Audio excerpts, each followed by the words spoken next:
A service of KIBMradio.com, the Internet's home for an all old-time radio.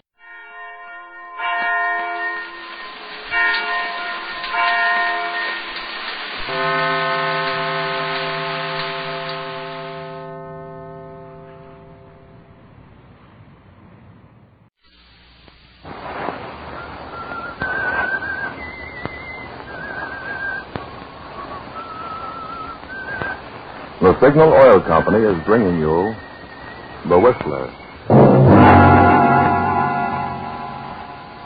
Today we will tell you a tale of avarice and greed, the awful price John Hendricks paid for selling his soul to the devil, the story of Death Demands a Payment.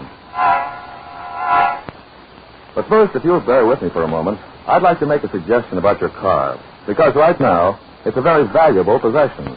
One you won't be able to replace until 6 months or a year after the war. Keeping your present car running is dependent on current lubrication, more so than most people realize. When you leave your car anywhere handy and just say, grease it, you're likely to find later that certain hard-to-find lubrication points have been missed. And in these times, even minor repairs can lay a car up for days. If lubrication fails on parts you can't repair or replace, then you're really out of luck. Doesn't seem worth that much worry, does it? Especially when getting acquainted with a convenient signal dealer can relieve you of it.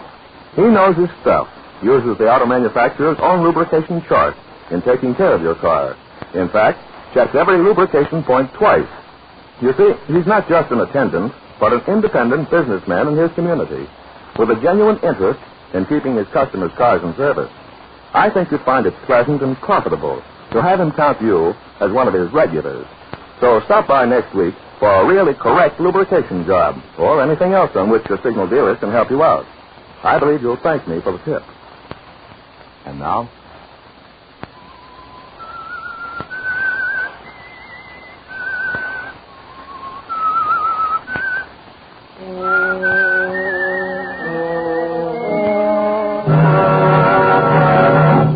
I am the Whistler.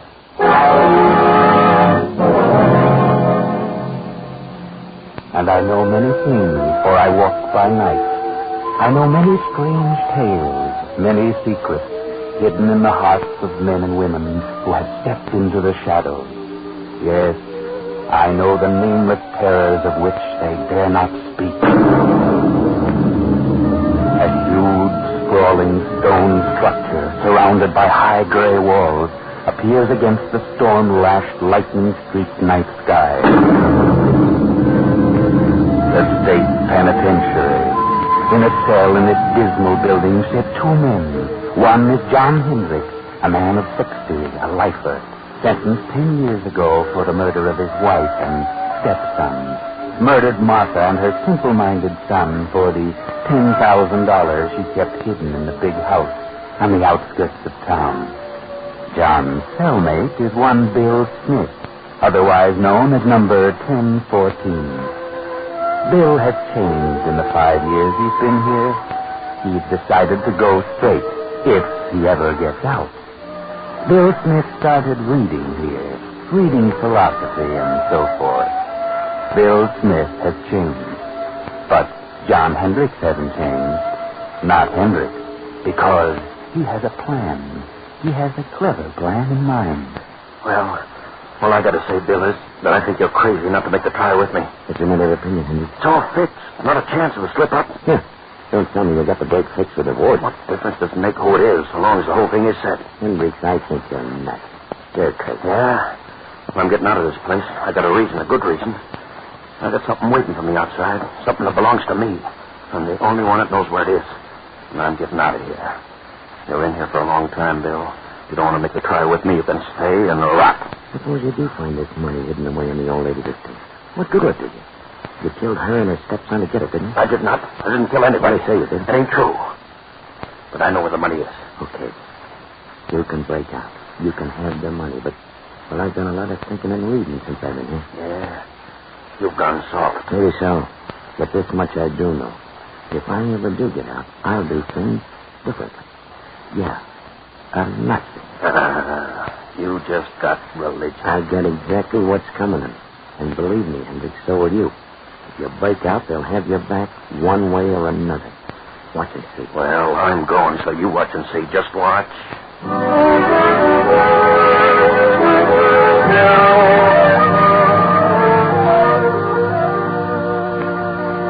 And now, another night, several months later.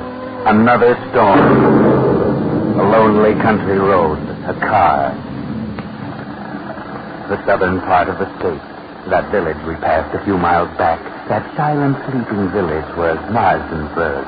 And that small stone building was the county courthouse. The courthouse where John Hendricks was tried and convicted for the murder of his wife and her simple-minded son, Henry. We're on the outskirts of town now. A young man is driving the old car, and there's a girl beside him. Motor trouble? Just ahead, a light. Yes. It's a little crossroads store. There's a light inside, George, but I don't see anybody. It's closed. We'd better drive on. Yeah, I guess you're right, John. Evening, folks. There's trouble. Well, we're having motor trouble. That's all. What are you doing driving around on a night like this, huh? We're on our way west. Mister, is there an inn or something around here where we can stay for the night? In? There's a place about 8 miles up the road. They'll probably put you up. Sign on the left-hand side of the road. You can't miss it. This road's pretty bad, though, and rains. Got to be careful. You'll find yourself walking. Well, thank you. We'll try it. Good night. Good luck, mister. You'll need the luck.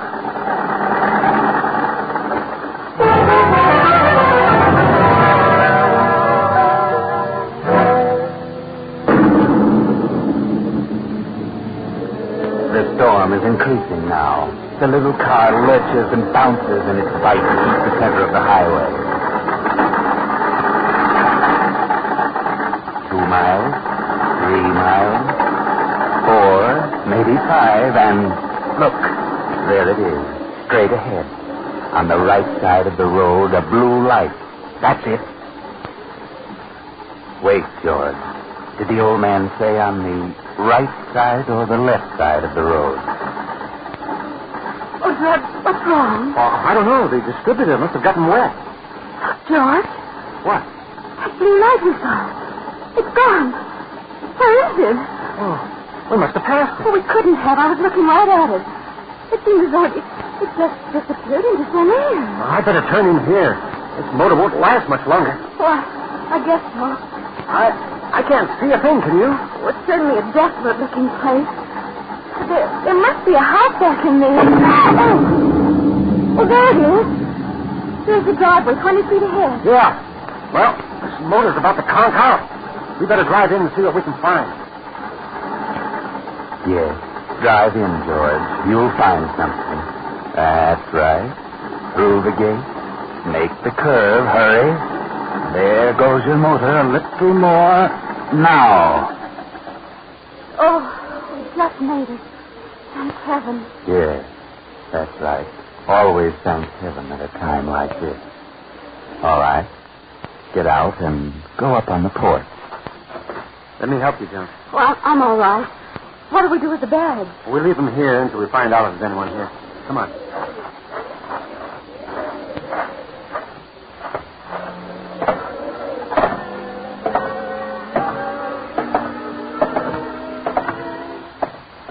Do you see a bell? No. I can't see a thing. Gee, this place looks completely deserted. I don't think anyone lives here. I don't either. Oh, let's go. Where do I get my flashlight? There. No, there's no bell that I can see. Maybe you're right. Maybe it is deserted. Then why should they have a light on the road saying lodging? That is strange, isn't it? But I wonder why it went out just as we reached it. I wonder. Oh, George, let's don't knock. I don't like this place. Let's go on. How? With a dead motor? Where could we go? No. I'll knock. Well, all right. Ah, that's right. Knock, George. Knock. Go ahead. Louder. Again. We've just got to have shelter. Yes, we can't stay in that car any longer. Can we? No. Afraid not. Here it comes. Now you're on your own, George. On your own.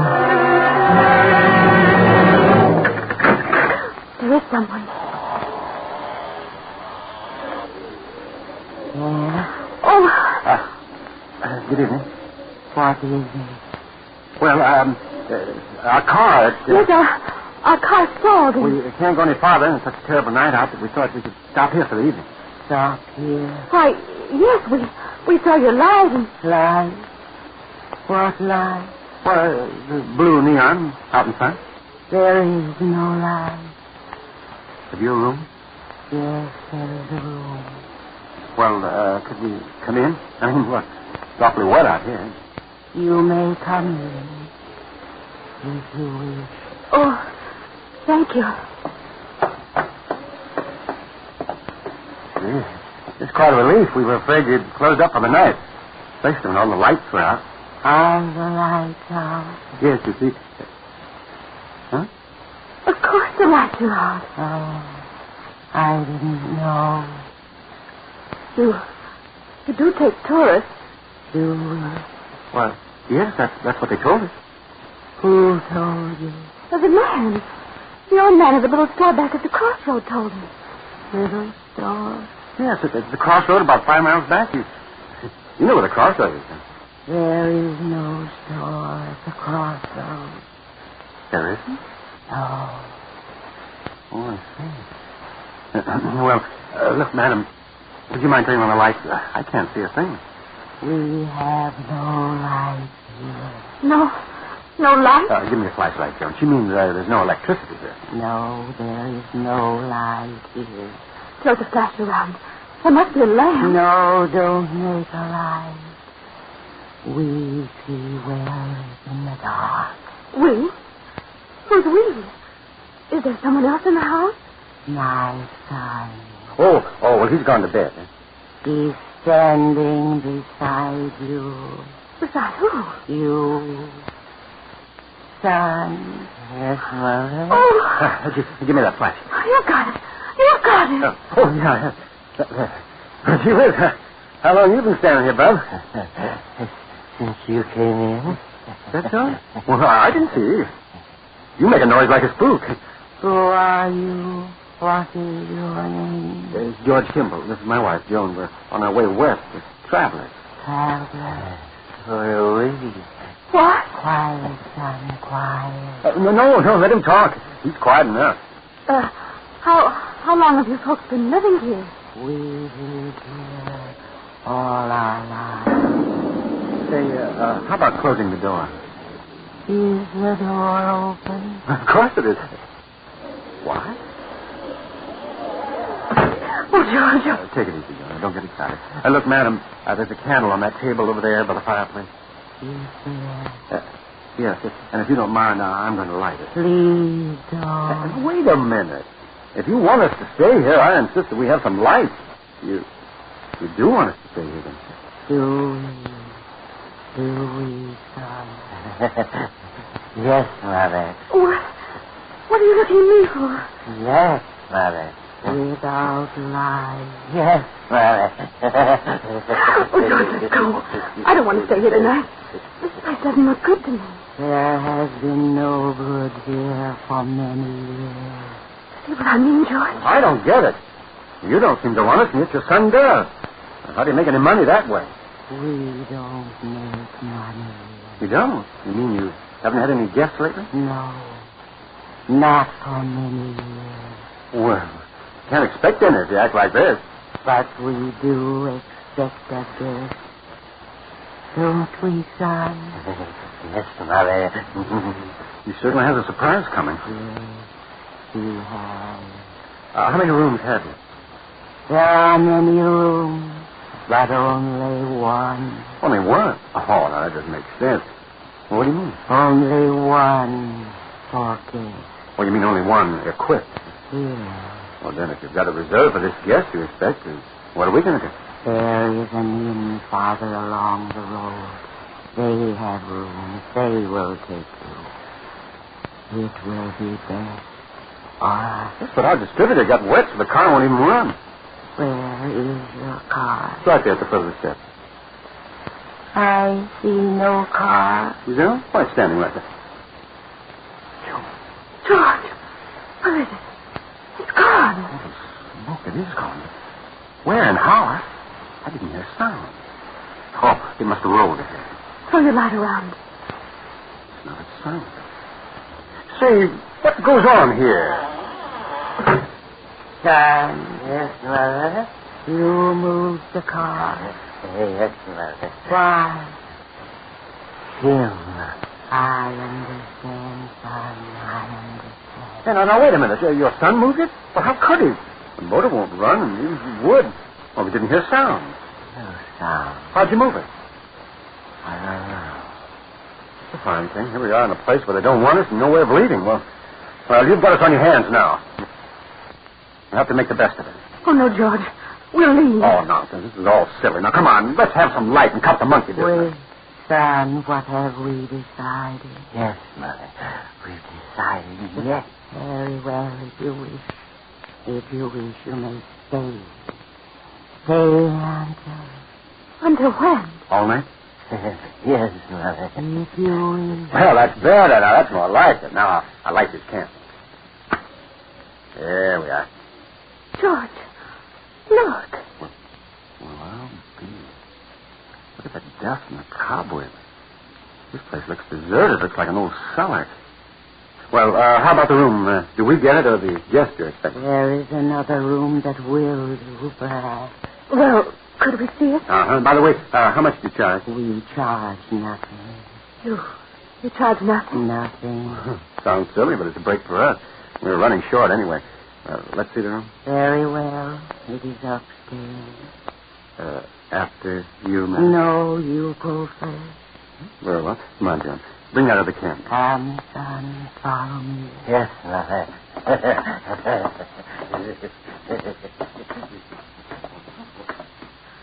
I never saw so much dust. They must like it, you know. Nice, clean dust. That room at the head of the stairs. Why, this room's well furnished. Is this the room reserved for your expected guest? No, But you said you only had one room furnished. Who sleeps here? this is my room. Was your room? I stay here now. Oh, I see. Or do I? Well, it's a nice soft bed. It was always comfortable. We leave you now. Come, son. We must leave them alone now. Yes, Mother. Leave them alone. Good night. Good night. You will lock your door. Huh? Oh, yes. We're locked. Goodbye. Did she say good night? Or goodbye? I don't know. I thought she said... She did say goodbye. Oh, what a screwy outfit. Boy, I wish we hadn't had car trouble. That's what we get for trying to drive in the rain. How much money have we left? Not very much. Just enough to get to Los Angeles. The way I figure. But once we get there, I know there'll be a job for me. We'll make it. Don't you worry. You'll see me in a nice job in Hollywood. I'm not worried about seeing you in Hollywood. No? No. I'm just worried about seeing you in the morning.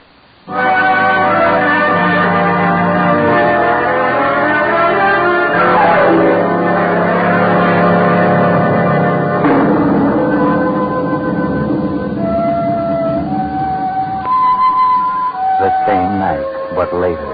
It's midnight. Another car on the same road. You know who it is.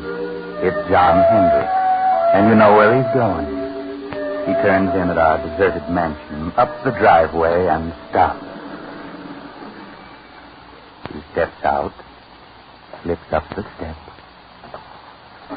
opens the door, and throws his flash about the dusty room. The cobwebs glisten in the beams. A few moments, and the light comes to rest on the fireplace. He steps quickly to the mantel, draws a small hammer and a chisel from his pocket, and sets to work, removing a brick. Now he's finished. The brick is loose. He reaches in and withdraws a heavy yellow envelope. He starts to put it in his pocket, but suddenly freezes in his tracks. He can't move. He turns icy cold. Turn around, Hendricks. Turn around. Look. At the foot of the stairs across the room stands a woman holding a candle, and beside her a grinning youth holding an axe. Turn around, Hendricks. Look at their heads covered with blood. Turn around. John Hendricks, murderer. John Hendricks, thief. Martha. Yes, John. Henry? Yes, John. No. We'll come for you, John. The same way you came for us. No. We've been waiting for you, John. He knew you'd come back for the money. No, We've been waiting. We've come to save you, John. No. Please don't come near me, please. You must suffer, John, as we have suffered. I've suffered. Not enough, John. Not enough. I didn't mean to do it. I didn't plan to kill you. I went mad. I lost my head. No. Don't come near me. You can have the money. Then give it to please. us, John. Please don't come near me, Give please. us the money. please. You won't need it now. Come, son. You must have the money and we'll take John. No. There's the money on the floor. No, money is not enough, John. Money is not enough. Go ahead. We must have John. No, closer. My head. No, you don't understand. No, please don't come any closer. Don't come any closer, please. No. I'll shoot.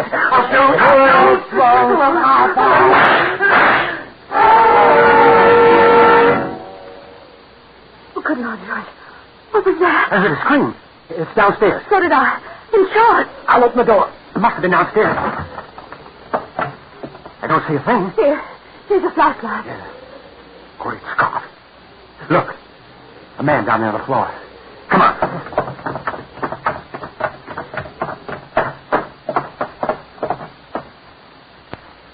He's dead. Look at the gun. It's been fired, but I don't see a mark on him. Oh, let's get out of Oh, here. I'll say, come on. No, you don't. Stand where you are. George. Come. What's going on here? Hand over that gun. Thanks. What are you doing here? Oh, we're stopping here. The bandits were just leaving. I can see that. Know this man on the floor? Know him? Oh, yes. Joan, what's the matter with you? Oh, no, we don't know him. Take a look at him, Frank. Yes, sir. What are you two doing here? Why, we're guests. Yes, we're both guests. Yes? Who's guest? Why, guests, lodgers, tourists. Guests of the old lady. What old lady? The old lady who lives here. The old lady and her son. Well, you'll have to cook up a better one than that. What do you mean? Drive here? Where's your car? Why, the son took it. Son? Old lady? What are you talking about? They live here. They said they owned this place. We had motor trouble, and they put us up for the night. What about him, Frank? He isn't dead. Breathing. Looks like he had a stroke or something. Him all right. John Hendricks. Take a look around, see if there's anyone else here. Yes, sir. You. What's your name? George Kimball. This is my wife. We're on our way to California. Do you know who this man is? Certainly. We've been on his trail. He's an escaped convict. This your gun? No, sir. Did he shoot at you? No, sir. Well, this gun's been fired. We heard shots as we turned in the driveway. Oh. Look at the bullet holes near the ceiling. Hendricks probably missed whoever he shot at because of the stroke. Oh, Frank, what'd you find? Not a sight of anyone, sir. Nothing but dust and cobwebs. Oh. Look, Kimball. You said there was an old lady and her son here. Why, sure. They were here all evening. They're not here now. Well, they let us in and showed us to our room. They certainly were here. What did the old lady look like? Well, she had gray hair and wore a kind of a house dress and an apron. What'd the boy look like? Oh, he was a big kid. I'd say about 20. Had a round, rosy face, and I think... In fact, I know he was kind of simple-minded. He had a strange laugh. Oh, yes, and he had red hair. Well, I'll be darned. What do you think of that, Frank? Golly, gives me the creeps. Why so? Do you know who you just described? No. The old lady and her son who used to live here. Used to live here? Yes, they were murdered here 10 years ago. What? Murdered? Sure. This man on the floor was her husband, the boy's stepfather. He was tried for killing them with an axe and stealing their money in bonds to get off with second degree because of lack of evidence. He escaped a week ago and headed this way. We've been on his trail ever since he entered this county. So you see, Kimball, If there was anybody else here tonight, it must have been a figment of your imagination. This house has been deserted for 10 years. Oh, George. Good Lord. Look, Sergeant. I found this envelope on the dining room floor there. Well, what do you know? The barn. Old Martha Hendricks' barn. That's why Hendricks came here. Hey, look around. We'll probably find the money, too. But where did they go, the old lady? No place. Because they weren't here, Kimball. Well, we better get them out of there and back to headquarters. Hey, wait a minute. Don't leave her. Well, you won't. You're coming along, too. Why? We'll need you for a day or two. Well, let's get going, Frank. Come on. But where did they go? We saw them. We know they were here. Well, you certainly described them to a T, but... Oh, don't worry too much about it. You know, things like this can drive you nuts. You know what I mean? Things like this... Well, things like this sometimes just happen. You know what I mean? No. Well... Oh, come on. Let's go before I get the heebie-jeebies.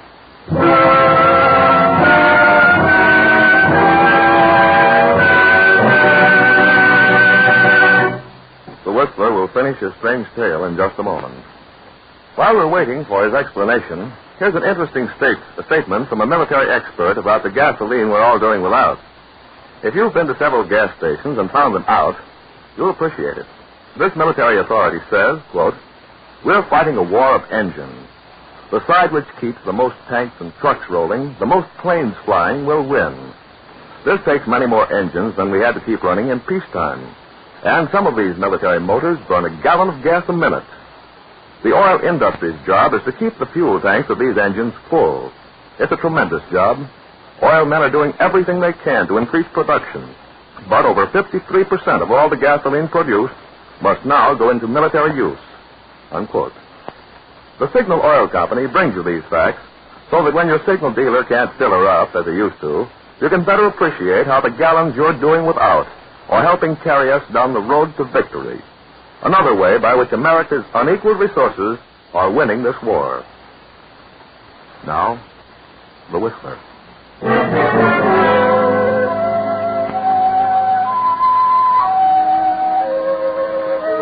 What was it the officer said? Things like this just sometimes happen? Just happen? Well, sometimes they do and can't always be explained. But not this time. Oh, no, not this time. This can be explained. Remember John Hendricks' cellmate, Bill Smith, number 1014? He can explain. He knows all about it because he planned it.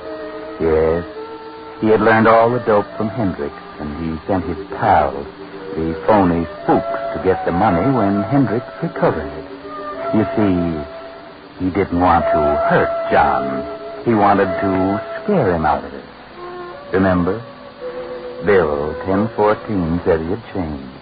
He said he'd never do things the way he'd done them before. And he didn't. But he hadn't changed. I know.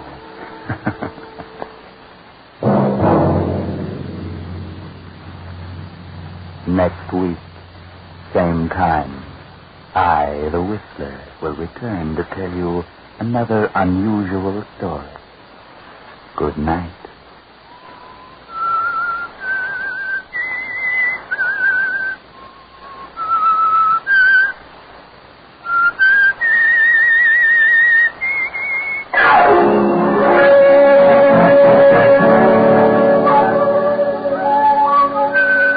Original music for this production was composed and conducted by Wilbur Hatch. The Whistler, brought to you by the Signal Oil Company, is written and directed by J. Donald Wilson and originates from Columbia Square in Hollywood.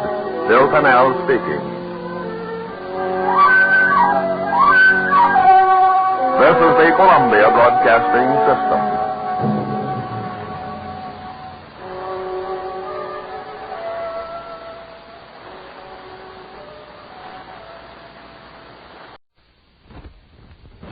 World News Today, brought to you by the Admiral Corporation, makers of Admiral Radio, America's Smart Set.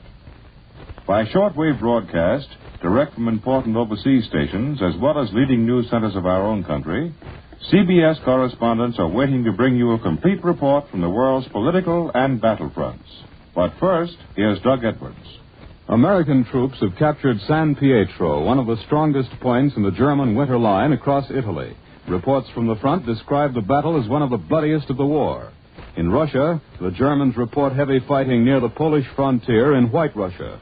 American forces are still making progress on New Britain Island in the southwest Pacific, and on Bougainville, our troops have begun a drive into the jungles northeast of the Empress Augusta Bay bridgehead.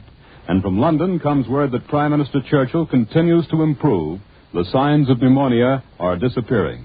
Now for our first news from overseas, Admiral Radio takes you to CBS Algiers. Winston Burdett reporting. American troops have smashed through the Mignano Gateway to the road to Rome. After 10 days of savage fighting, our infantry yesterday stormed and captured the German stronghold of San Pietro, and so won their first vantage point to the north of the road leading westward to our next objective, Cassino. There has been no fiercer battle in the Italian campaign than this. San Pietro was taken only after American troops, in a series of frontal attacks, had seized nearly all of the encompassing craggy heights to the north, east, and south. The actual capture of San Pietro climaxed 72 hours of non-stop day and night fighting. The last assault began yesterday morning. By 1 o'clock in the afternoon, after a downpour of Allied bombs and shells had shattered the last German defenses, our infantry and tanks went crashing into and around the village and through the defile westward. San Pietro is now a heap of smoking rubble, pulverized by artillery fire, mortar fire, and every other kind of fire that has been pouring into it from our batteries on the heights. Latest reports say that we are pushing our patrols well forward and are now threatening San Vittore 2.5 miles to the west. Our troops have opened the door to the wide, flat Liri Valley, and they have won one of the decisive battles of the war in Italy. Behind the fighting lines in Sicily, the United States Army Counterintelligence Corps has turned up one of the best fascist underground stories of the Italian occupation. 15 young men and 1 woman are under arrest at Trapani for taking part in what is officially called a plot to organize the rebirth of fascism. On October 14th, our intelligence agents saw posted on various buildings in Trapani tiny mimeographed bulletins denouncing President Roosevelt and claiming lack of bread, clothes, and work. The manifestos ended with the words, "Long live revolutionary Sicily." The plot behind the manifestos was revealed by a Sicilian informant who wrote a letter in pidgin English to the Intelligence Corps giving the names of all the persons who were later arrested. The self-confessed leader of the group is Cataldo Grammatico, 20-year-old university student. 13 of his fellow conspirators confessed. Acts of sabotage and wire-cutting since the Allied occupation were admitted. Quantities of Italian army equipment, arms and ammunition, propaganda leaflets, and copies of radio harangues by Hitler were seized. Signed confessions revealed a plan to stage an armed uprising. Most of the arrested persons are students. As conspirators, they seem to be amateurs. As a conspiracy, this was a fairly easy nut for the Intelligence Corps to crack. What will be much harder will be to re-educate a generation of young Italians who know of nothing better to live for than Mussolini's fascism. I return you now to CBS in New York. More news in just a moment, but first here is Warren Sweeney with a word from Admiral Radio. On previous Admiral programs, you've heard many stories of the deeds of our fighting men. Stories of the uses these men are making of the electronic instruments now being turned out at top speed at both great Admiral plants. But today, Admiral would like you to hear a letter, one that might have been written by almost any boy in the service. There's no need trying to tell you that this Christmas is not going to be different, for it is. A lot different. But no matter where we may be, there's one thing you can be sure of. Every one of us will be thinking of home, and the Christmas he imagines is being celebrated there. Of course, we realize that things aren't the same for you at home either. Shortages, people working harder than ever before, vacant chairs, like mine. But even so, the Christmas we like to think you'll soon enjoy is the one we knew, just as it was, without any changes. I think most of us out here would like to know that you at home are carrying on just as if we were with you, and I just stepped out to the corner for a minute. Yes, these are thoughts that will probably be in many a boy's mind at this time, our third Christmas at war. And Admiral joins in their unvoiced hope that by the time another Christmas rolls around, there will be no need for pretending that our boys, now scattered at the far corners of the earth, will be home with us again, that the workers at the Admiral plants will be devoting their efforts to peacetime production, to the building of the new Admiral, America's Smart Set. Now, here once again is Doug Edwards. The German radio continues to furnish news on the fighting in Russia. Berlin reports full-scale battles in the naval area of White Russia, and dispatches from Stockholm say the Germans regard the situation as extremely serious. The German news agency, which reported earlier that the Russians had closed an iron ring around Naval, 70 miles from the old Polish border, now claims the Red Army lines have been broken. The Russians are said to be using heavy armored formations in support of this drive. But there is still no word from Moscow to deny or confirm the enemy stories. From Kharkov comes the verdict in the first war criminal trials of World War II. The Soviet military tribunal has convicted 4 men, one a Russian traitor, of having participated in the mass slaying of Soviet prisoners and civilians. All 4 have been sentenced to death by hanging. They offered but one defense, that they were carrying out orders from Hitler and Himmler to destroy what the Nazi leaders called the inferior Russian race. And now for a summary of the situation on the Eastern Front, here is Columbia's military analyst, Major George Fielding Elliott. It seems highly probable that the German reports of heavy Russian attacks southwest of Naval, which Mr. Edwards has just told you about, may be of considerable significance. It would not be the first time that the news of the Russian advances has come to us from German sources well in advance of any Russian communique on the subject. The Russians have a habit of allowing an operation, especially one of their offensives, to develop for several days before mentioning it officially. The reason this German report seems important is that military observers have for some time been anticipating a shift of Russian offensive emphasis to the north, where the ground is now frozen, and where marshes, rivers, and lakes have ceased to be, for the time being, the barriers to military maneuver, which they are in the summer and fall. The area Nivelle-Vitebsk is, so to speak, the hinge of the German defense line in North Russia. It represents the junction between the German Army Group of the North and that of the center. The German line from Leningrad to Vitebsk is that part of the front where the German communications are now longest and most difficult. And considering the German necessity for shortening fronts and shortening lines of communication in Russia, this part of the front is that from which a German withdrawal might naturally be anticipated in due course. No doubt the eventual German plan may be to swing their left flank back from Leningrad along the shore of the Gulf of Finland, perhaps to Lake Peipus, perhaps as far back as the River Dvina. The Russians will not wish to permit the Germans to do this undisturbed, an aptly chosen German moment. In order to prevent it, the best method is to strike heavily at the hinge of this swinging German door, which is the fortress area of Vitebsk. Hence a Russian advance southwest of Naval, which threatens to outflank and envelop Vitebsk, is one which the Germans must find the means to resist. If they do not, then they run the peril of having the whole of their north wing cut off and surrounded, backed up against the Baltic shore, just as the Russians recently tried to back the whole of their south wing up against the coast of the Black Sea. But it hasn't come to that yet. These are merely conjectures. That was Major George Fielding Elliott. Millions of Americans have sent Christmas letters and packages to men overseas. For a description on just how the Navy handles this staggering transportation problem, Admiral Radio takes you to the Fleet Post Office, New York. Bill Slocum, Jr. reporting.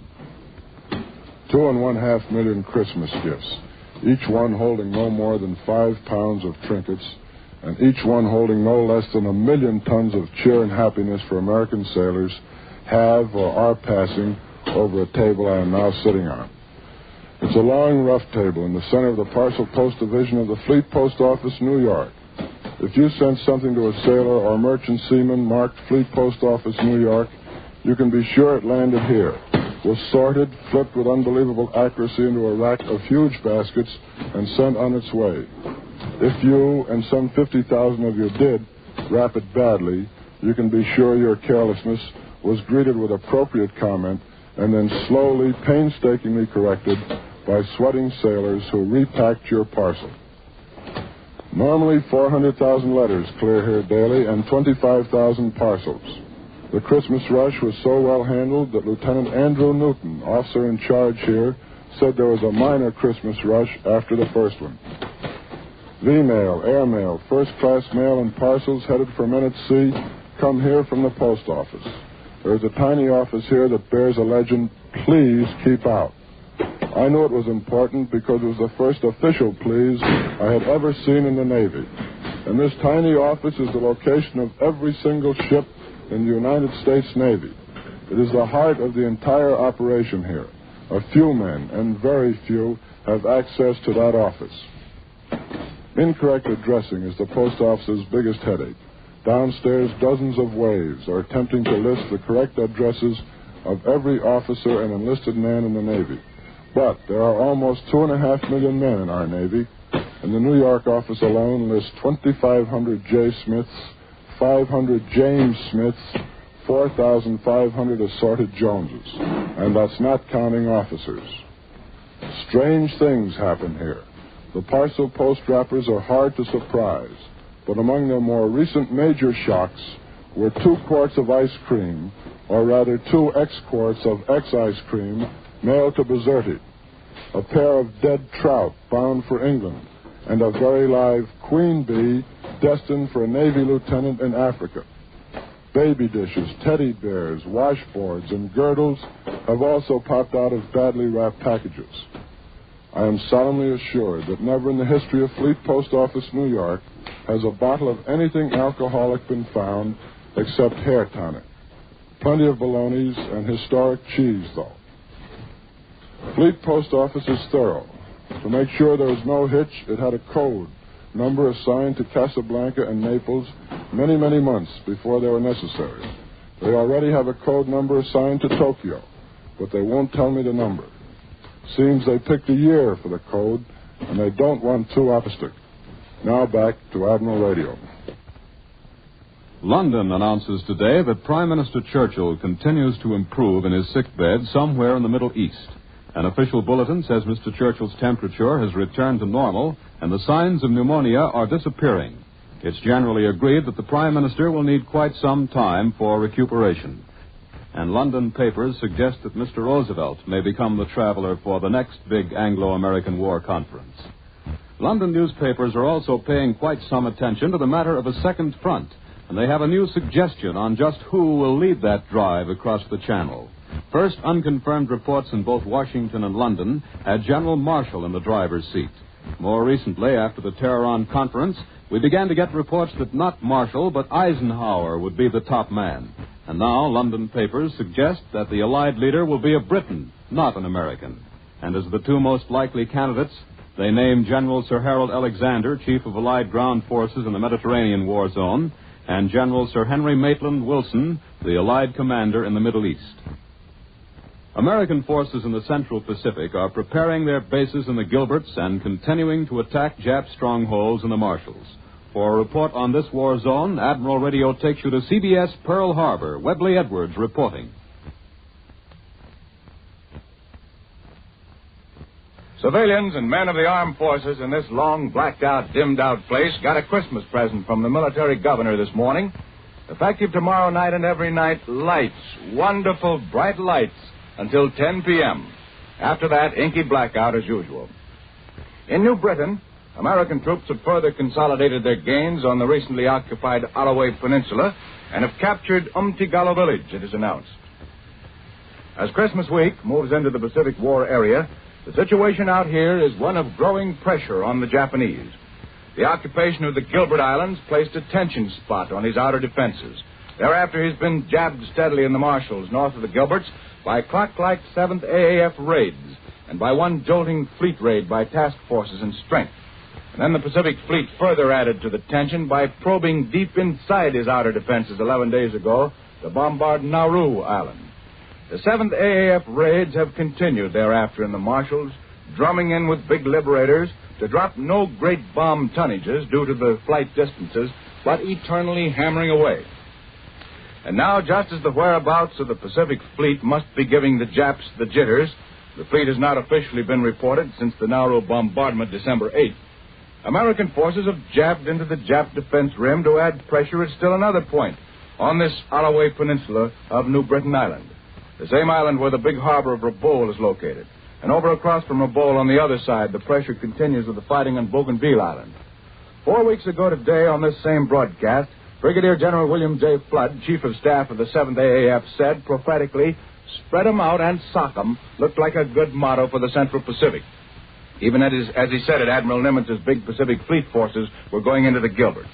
Since then, the spread 'em out and sock 'em policy has spread indeed through most of the Central, Southwest, and South Pacific, with pressure against the Jap built up until it breaks through again to touch him in another vital spot, as was done in the Gilberts.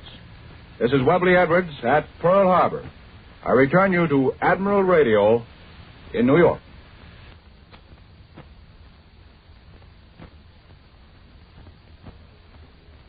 Germany this week continued to watch for signs of the coming invasion. For a report direct from one of the few neutral listening posts on the continent, Admiral Radio takes you to CBS Madrid. Glenn Stadler reporting. The law of diminishing returns appears to be operating among Hitler's satellites. Indications are that it's working well in Hungary, where there have been strong demands for immediate return of troops from Russia. These number about 60,000, but because the Germans won't permit a withdrawal, they face either being killed, captured, or pushed back home.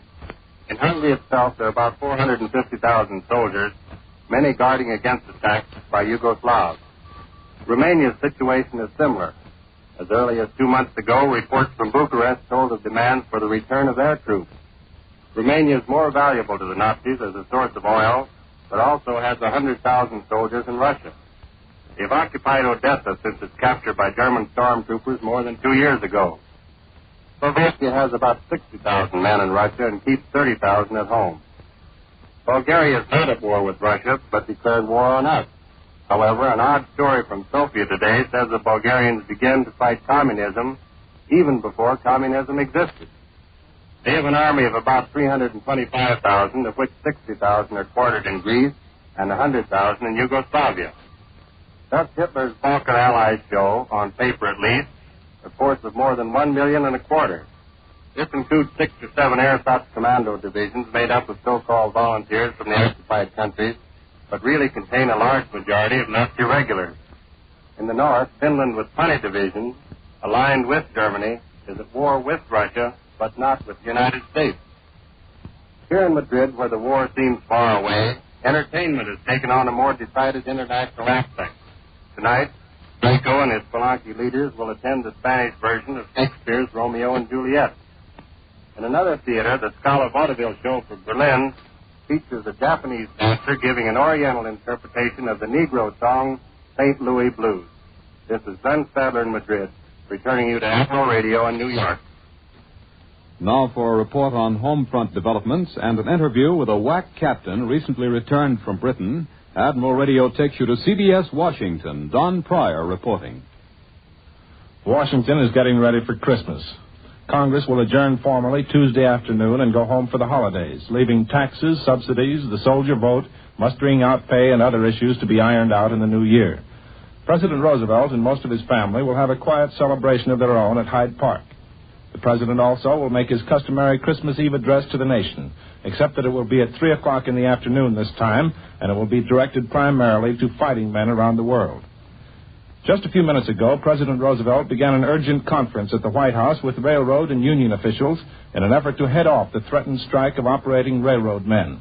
The strike is set for December 30th, but private information here is that the unions will postpone the deadline, using the threat as a lever to force negotiation of their wage demands. They want $3 a day more.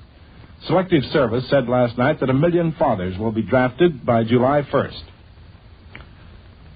We've brought you a lot of heroes on this program, but it can't be emphasized too much that wars aren't fought alone by heroes.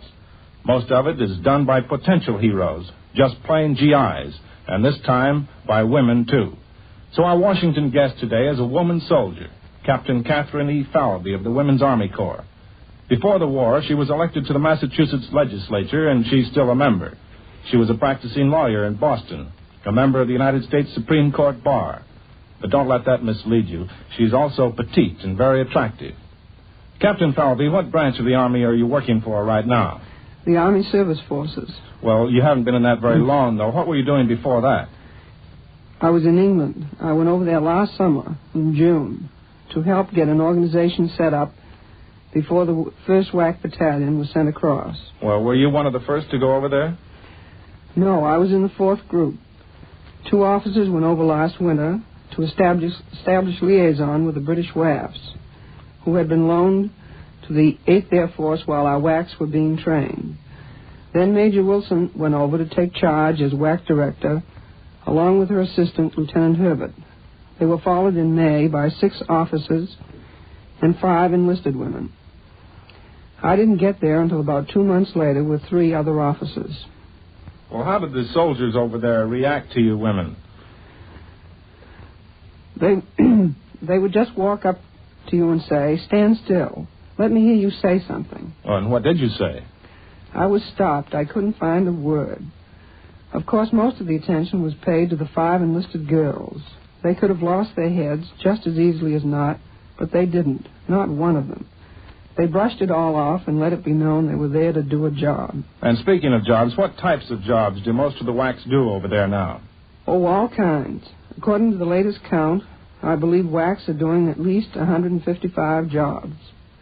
All the way from cooking, stenography, driving cars, to plotting bomber courses and coordinating the big air raids over Germany. And what was your job there? Was it secret? Not entirely. I was on Major Wilson's staff at headquarters. And how about the British, Captain Falvey? The British women, for instance. What was their reaction when you WACs arrived in England? All of them I met were extremely kind and generous. They were very much impressed by our manner of speaking, especially our stockings. They also wore rayon, and they couldn't believe that ours were rayon and not silk, and just plain GI rayon, too. As for the British people as a whole, you can tell by their faces they have gone through an ordeal. Well, I wish we had time for more details. Captain Falvey says that America needs a lot more women in the Army. Each one of them can take over a vital Army job, and the Army can use hundreds of thousands of them. And I hope hundreds of thousands join. That was Captain Catherine E. Falvey of the Women's Army Corps. I'll return you to Admiral Radio in New York. And now here's a message from Admiral Radio. You know, your Admiral dealer is a busy man these days. With production of civilian radios completely halted and everyone faced with the necessity of making their present equipment last for the duration, radio repairmen are literally swamped. If your set fails to operate perfectly, however, there are certain things you can do before calling your dealer. Certain checks to determine if there is actually a structural failure.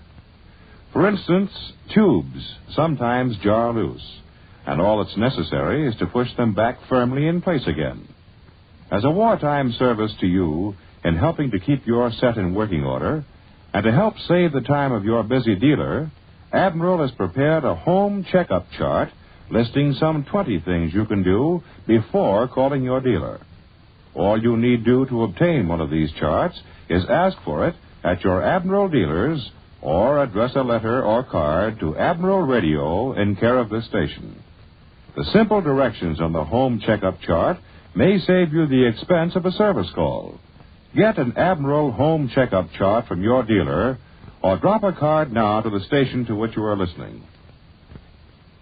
The Christmas holidays always place a heavy burden upon our transportation facilities. This year, with thousands of servicemen going home on Christmas furloughs, the strain will be greater than ever before. Let's give these boys a personal priority on the available space in our buses and trains. Don't travel unless your trip is vital to the war effort. Those who must travel will find little pleasure in it. Trains will be crowded, many will have to stand. But more important than this, one casual, unnecessary pleasure trip may be the cause of some serviceman failing to see his family for the last time before going overseas. If a vacation is necessary, wait until after the middle of January before leaving. World News Today is brought to you each Sunday at this hour by the Admiral Corporation, makers of Admiral Radio, America's Smart Set. Be sure. World News Today by shortwave, direct from leading news centers of the world. This is the Columbia Broadcasting System. The KIBM Radio Theater, Wrigley Building, Chicago. The Cavalcade of America, sponsored by DuPont, maker of better things for better living through chemistry, presents Stephen Vincent Benet's modern miracle play, A Child is Born, starring Helen Hayes as the innkeeper's wife, with Philip Merivale as the husband.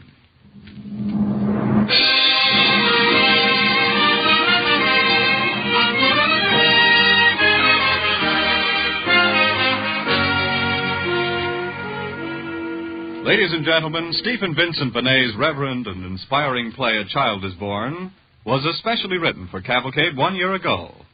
We repeat it tonight because it was so widely acclaimed as a drama of great power, and because it uniquely relates to a war-torn world, the timeless story of the Christmas birth in Judea. To introduce A Child is Born, Cavalcade is privileged to present William Rose Benet, brother of the late Stephen Vincent Benet. Mr. Benet. Christmas this year is not merely a day of gifts and trees. Our nation is learning something that is said in the drama you are about to hear. We are learning that life can be lost without vision, but not lost by death. The man who wrote those words died speaking against tyrants. The dream of human brotherhood was his dream. Now the tide of battle is turned. Slowly but surely we are wearing down the forces of manifest and unbearable evil. But there is also this. What my brother meant when he said here, something is loose to change the shaken world. He meant a better future for all men. Remember that. The voices that speak here are not only of their time, but of our own. The voice of the thief Dismas, not least. This is truly a miracle play, old but forever new.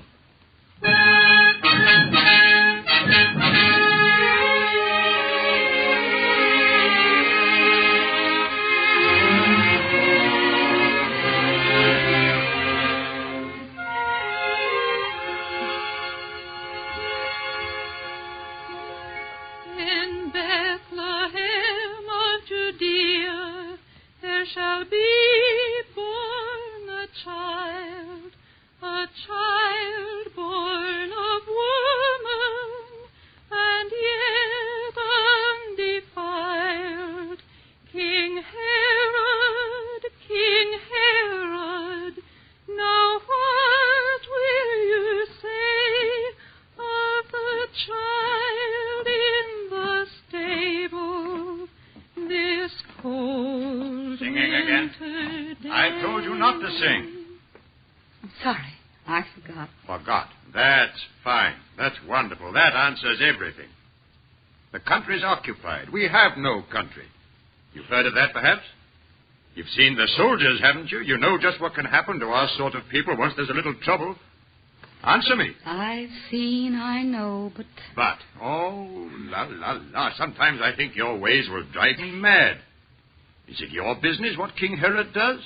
Is it your place to sing against King Herod? Do you pretend to know the ins and outs of politics and why the great folk do the things they do and why we have to bear them? Because it's we who have to bear them first and last and always in every country and in every time.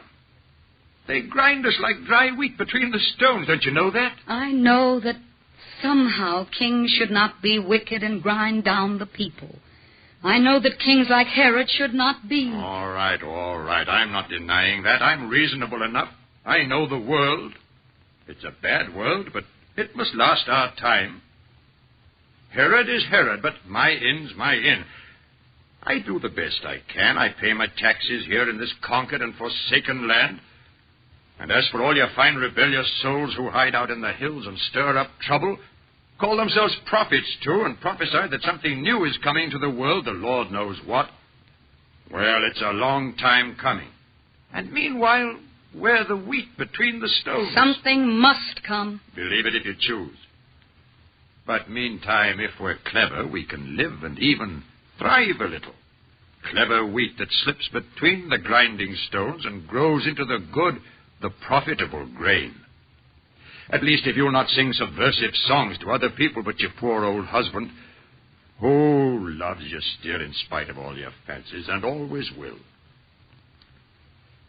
Come, wife, I've got some news. I didn't mean to be so angry with you. Give us a kiss. I couldn't help the child. I know you think of that this time of year. He was my son, too, and I think of him.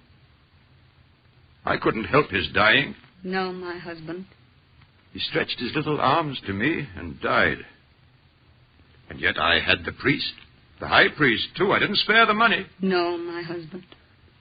I am a barren bough. I think and sing and am a barren bough. Oh, come. The fault is mine. I had my joyous season. My season of full ripening and fruit, and then the silence and the aching breast. I thought I would have children. I was wrong. But my flesh aches to think I do not have them. I did not mean to speak of this at all. I do not speak of it. I will forget, not sing at all. It was long past and gone. Tell me your news. Is it good news? The best. The prefect comes to dinner here tonight with all his officers. Oh, yes, I know, the enemy, of course, the enemy. But someone has to feed them. And they'll pay? Cash. On the nail? Yeah. Good. I thought you'd say so. Oh, we'll make no great profit, not tonight. I've seen the bill of fare they asked of me. Quails in midwinter. Well, we'll give them quails. And charge them for them, too. You know the trick? Yes. They must be well served. I'll care for that. The honest innkeeper, the thoughtful man. Oh, do not spoil my servants with largesse, your worship. And he won't. He pinches pennies. But once he's come here, he'll come again, and we shall live, not die. And put some coin, some solid enemy, a lovely coin under the hearthstone, eh? Spoil the Egyptians, eh? Hark, what's that? Oh, I'll go. The maids aren't up yet. Lazy bones. A minute, just a minute. It's early yet. You needn't beat the door down. This is an honest inn. Good morning. Hail, Caesar. Are you keeper of this inn? Yes, sir. Orders from the prefect. No other guests shall be entertained at your inn tonight after sundown. The prefect wishes all the rooms to be at the disposal of his guests. Sir, when the prefect first commanded me, there was a party of my countrymen engaged for a small room. He'd hear no noise at all. This is the prefect's feast, the Saturnalia. You've heard your orders. Yes, sir. Yes, indeed, sir. See, they are carried out. No other guests. Hail, Caesar. Hail, Caesar. Well, that's pleasant. All rooms at the disposal of the prefect. No other guests. Remember, no other guests. I will remember. Do so. It is an order.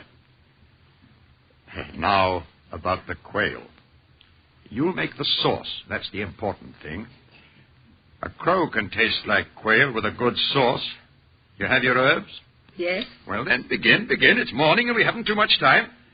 Sarah? Leah? Where are those lazy servants? Leah and Sarah, come and help your mistress. I'll rouse the fools. There's work to do today.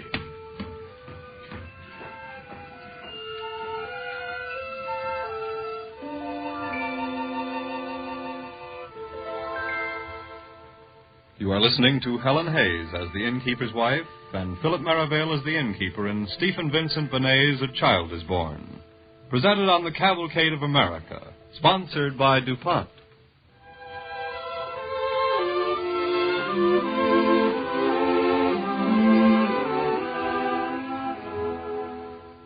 And the day passed, and night fell on the town, silent and still and cold.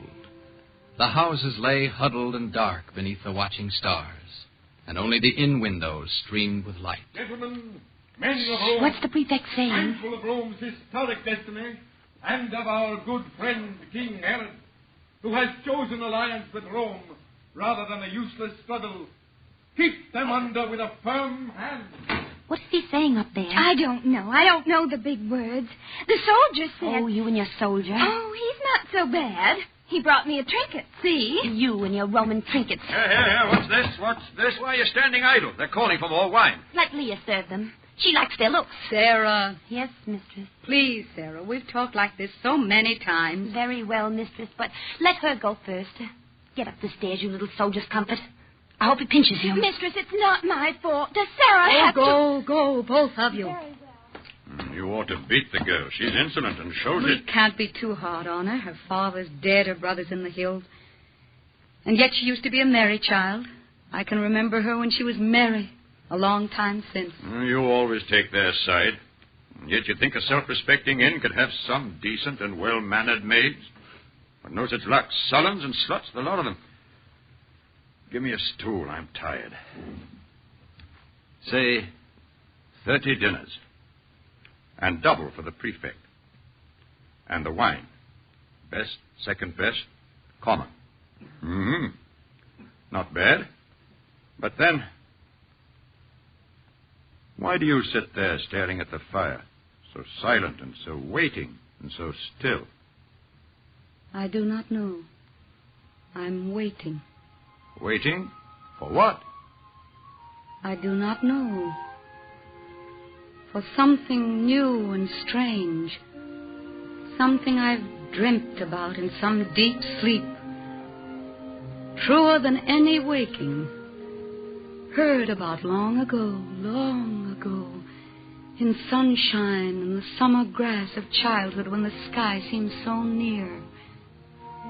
I do not know its shape, its will, its purpose, and yet all day its will has been upon me. And there is light in it, and fire, and peace, newness of heart, and strangeness like a sword, and all my body trembles under it. And yet I do not know. You're tired, my dear. Well, we shall sleep soon. No, I am not tired. I am expectant as a runner is before a race, a child before a feast day, a woman at the gates of life and death.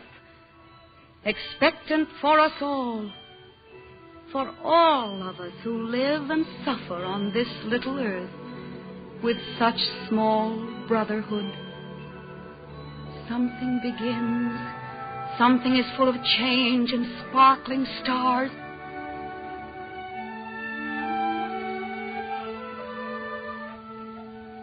And yet, I cannot read it yet. I wait and strive and cannot find it. Hark! What's that? They can't come in. I don't care who they are. We have no room. Go to the door. Well? Is this the inn? Sir, we're travelers and it's late and cold. May we enter? Who is it? Just a pair of country people, a woman and a man. I'm sorry for them, but... My wife and I are weary. May we come in? I'm sorry, my good man. We have no room tonight. The prefect's orders. No room at all? No, it's not my fault. You look like honest and well-meaning folk, and nobody likes turning trade away, but I'm not my own master. Not tonight. It may be in the morning. Wait! Must you mix in this? Wait! Good sir, the enemy are in our house, and we...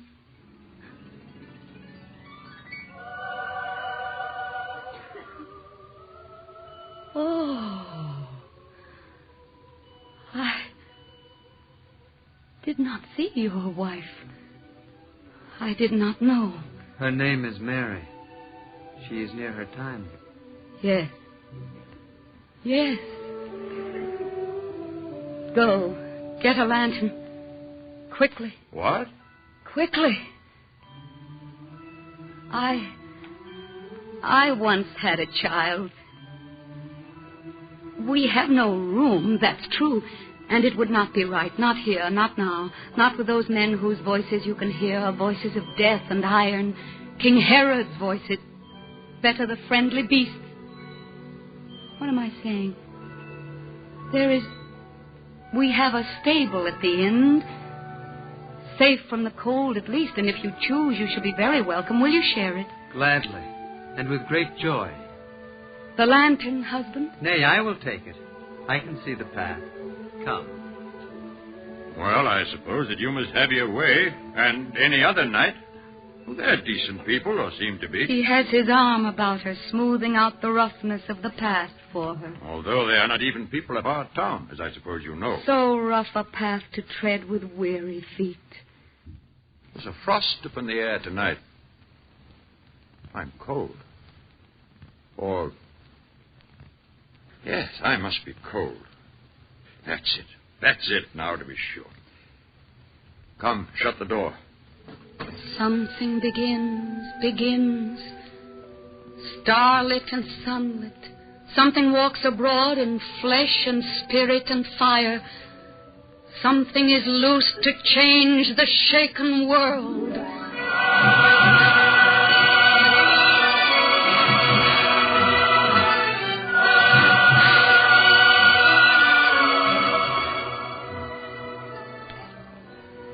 The night deepens. The stars march in the sky. The prefect's men are gone. The inn is quiet. But in the street outside...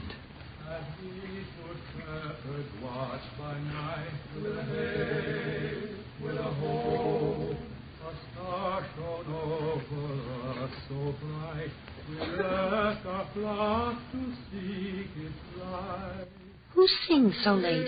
How can they sing so late? I'll go and see. Wait, I'll rub the window pane. It's rimed with frost. They're shepherds from the hills. Shepherd? Yes, mistress. They have crooks and staves. Their tattered coats are ragged on their backs. Their hands are blue and stinging with the cold. And yet they all seem drunken. Not with wine, but with good news. Their faces shine with it. Cold and so late, poor creatures. Call them in. The prefect's men are gone. Aye, but the master... He's dozing. Do as I tell you. Come in. Come in. Tarry a while and rest. We cannot stay. We follow the bright star.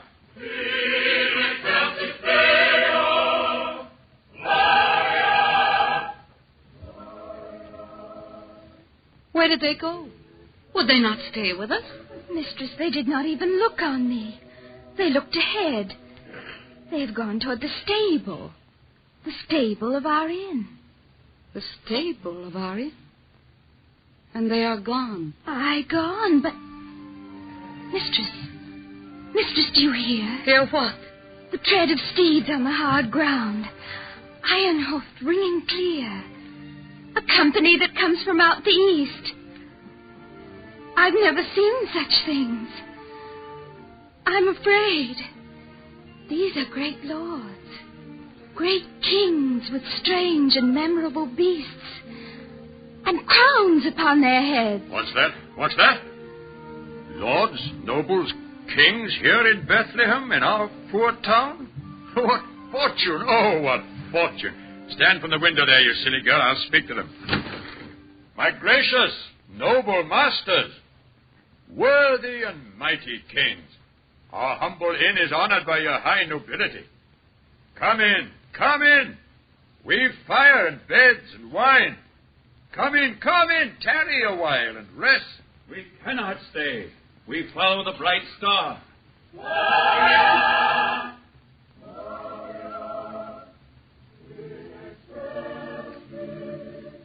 I do not understand it.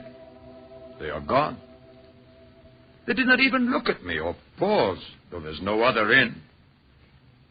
They follow the poor shepherds to the stable. They would not tarry with us. No, not one. And yet... Peace, husband. You know well enough why none would tarry with us, and so do I. I lay a while in sleep, and a voice said to me, Gloria, Gloria, Gloria in excelsis Deo. The child is born, the child is born. And yet I did not rise and go to him, though I had waited and expected long. For I was jealous that my child should die and her child live. And so I have my judgment, and it is just. Dreams. Were they dreams, the shepherds and the kings? Is it a dream? This glory that we feel streaming upon us and yet not for us. Now, mistress, 'tis my fault, not yours. You told me seek the strangers in the stable and see they had all care, but I forgot. Mistress, the fault was mine. You told me also, but I did not go. If there was any fault, wife, it was mine. I did not wish to turn them from my door, and yet I know I love the chink of money. Love it too well. The good, sound, thumping coin. Love it, oh God, since I am speaking truth, better than wife or fire or chick or child. Better than country, better than good fame. Would sell my people for it in the street or for a price, but sell them. And there are many like me. And God pity us. God pity us indeed, for we are human and do not always see the vision when it comes, the shining change, or if we see it, do not follow it because it is too hard, too strange, too new. And now I know this, standing in this light, who have been half alive these many years, brooding on my own sorrow, my own pain. Life is not lost by dying. Life is lost minute by minute, day by dragging day, in all the thousand small, uncaring ways, the smooth, appeasing compromises of time, which are King Herod and King Herod's men, always and always. Life can be lost without vision, but not lost by death. Lost by not caring, willing, going on beyond the ragged edge of fortitude to something more, something no man has seen. You who love money, you who love yourself, you who love bitterness, and I who loved and lost and thought I could not love again, and all the people of this little town, rise up. The loves we had were not enough. Something is loose to change the shaken world, and with it we must change. Now, that's well said. Who speaks there? Who are you? Who? Oh, my name is Dismas. I'm a thief. You know, the star, flea-bitten sort of boy who haunts dark alleyways in any town, sleeps on a fruit sack, runs from the police, begs what he can, and borrows what he must. That's me. How did you get here? By the door, innkeeper, the cellar door. The lock upon it's old. I could pick locks like that when I was 5. What have you taken? Nothing. I tried the stable first, and then your cellar. I slipped in, crept up, rolled underneath the bench while all your honest backs were turned, and then... And then? Well, something happened. I don't know what. I didn't see your shepherds or your kings, but in the stable I did see the child. Just through a crack in the boards, one moment's space. That's all that I can tell you. Is he for me as well? Is he for me? For you as well? Is he for all of us? There are so many of us, worthy mistress. Beggars who show their sores and ask for alms. Women who cough their lungs out in the cold. Slaves, though I've been one. Thieves and renegades who knife each other for a bit of bread, having no other way to get the bread. The vast sea of the wretched and the poor, whose murmur comes so faintly to your ears in this fine country. Has he come to all of us or just to you? To every man alive. I wish I could believe. And if you did, no doubt you'd give up thieving. Gently, lady, gently. Thieving's my trade. It's the only trade I know. But if it were true, if he had really come to all of us, I say to all of us, then honest man or thief, I'd hang upon a cross for him. Would you? Yeah, I see I've said something you don't like. Something uncouth and bold and terrifying. Yet I'll tell you this. It won't be till each one of us is willing, not you, not me, but every one of us, to hang upon a cross for every man who suffers, starves, and dies, that there will be no crosses and no tyrants, no Herods and no slaves. Well, it was pleasant thinking things might be so, and so I'll say farewell. I've taken nothing. And he was a fair child to look at. Wait. Why? What did you see there by the window? The dawn. The common dawn. The ordinary poor and mortal day. The shepherds and the kings have gone away. The great angelic visitors are gone. He is alone. He must not be alone. I do not understand you, wife. Nor I. Do you not see? Because I see at last. Dismas the thief is right. He comes to all of us or comes to none.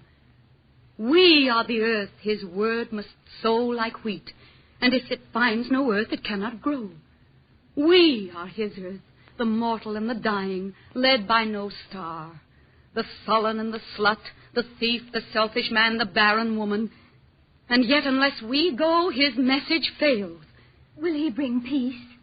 Will he bring brotherhood? He would bring peace. He would bring brotherhood. And yet he will be mocked at in the street. Will he slay King Herod and rule us all? He will not slay King Herod. He will die. There will be other Herods, other tyrants, great wars and ceaseless struggles to be free, not always won. These are sad tidings of him. No, no, they are glad tidings of great joy, because he brings man's freedom in his hands. The thought, the wish, the dream of brotherhood, never and wholly to be lost. The water and the bread of the oppressed, the stay and succor of the resolute, the harness of the valiant and the brave, the new word that has come to the shaken world. And though he die, his word shall grow like wheat, and every time a child is born in pain and love and freedom hardly won, born and gone forth to help and raise mankind, there will be women with a right to say, Gloria, Gloria in excelsis Deo, a child is born. Gloria, Gloria. Come, let us go. What can we bring to him? What mortal gift? I have a ribbon. It's my prettiest. It is not much, but he might play with it. I have a little bell my father gave me. It used to make me merry. I've kept it. He may have it. My pocket's empty. My rags are bare. But I can sing to him. That's what I'll do. And if he needs a thief to die for him. Don't speak of dying. It's a nasty thing. Nasty and cold. And I will give my gold. I say I'll give my gold. All of my gold. Every round piece. Oh, do not look at me so judgingly with your child's candid eyes. I'm but a man. I will give all my heart. And I my faith through all the years and years. Though I forget, though I am led astray, though after this I never see his face, I will give all my faith. Come, let us go. We, the poor earth, but we, the faithful earth. Not yet the joyful, not yet the triumphant, but faithful, faithful to the end of time. Come. Come, all ye faithful. Joyful and triumphant. Come ye, oh, come ye to Bethlehem. Come and behold him, born the King of angels. Oh, come, let us adore him. Oh, come, let us adore him. Oh, come, let us adore him.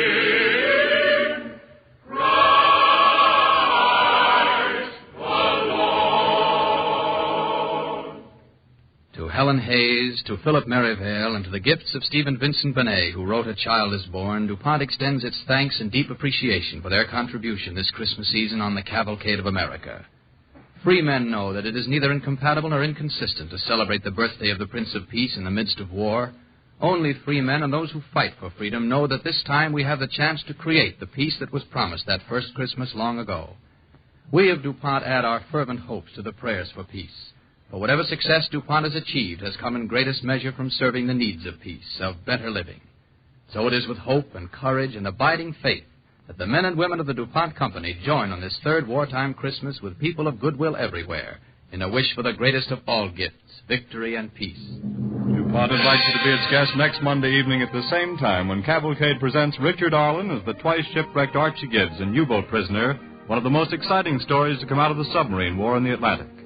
The orchestra and chorus this evening were under the direction of Donald Voorhees with special musical score composed by Arden Cornwall. This is Carl Frank sending best wishes from Cavalcade's sponsor, the DuPont Company of Wilmington, Delaware. This is the National Broadcasting Company.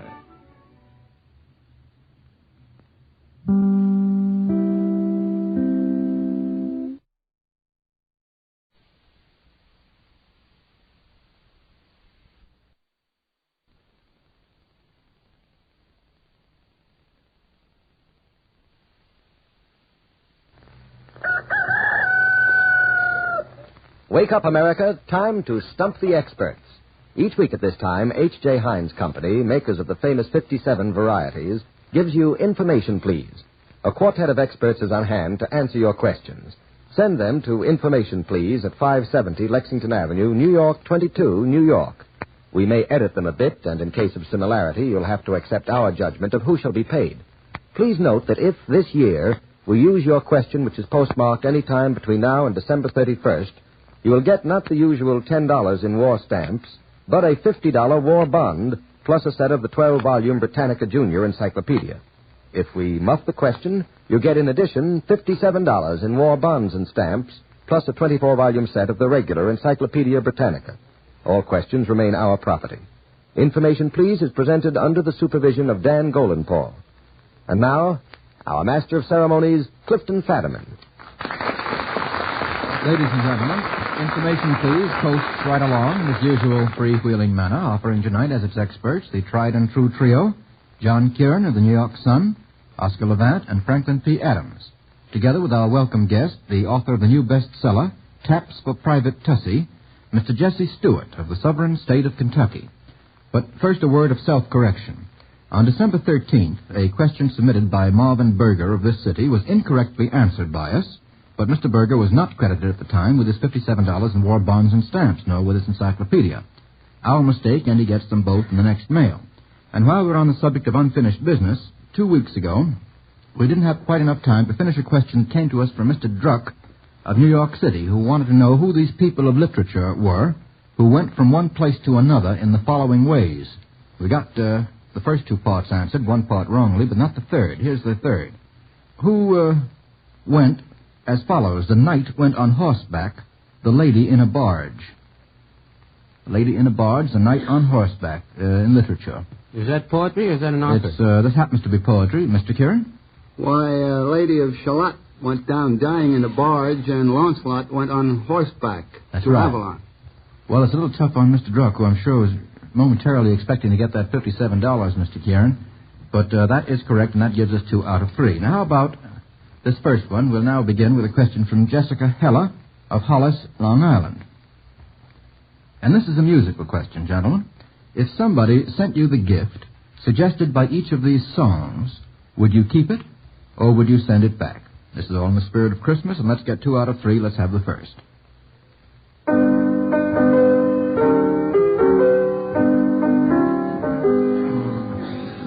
Mrs. Stewart. Coming Through the Rye. And what would you be getting in the way of a Christmas present, therefore? I suppose a bottle of rye. And will you keep it or send it back, Mr. Stewart? I expect I'd keep it. Kentucky, and I should think you'd keep it. Yes, Coming Through the Rye, you'd keep. Now, how about the second one?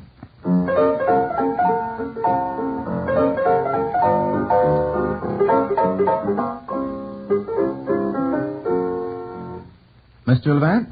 I'd get in trouble if I kept it, but I'd like to keep it.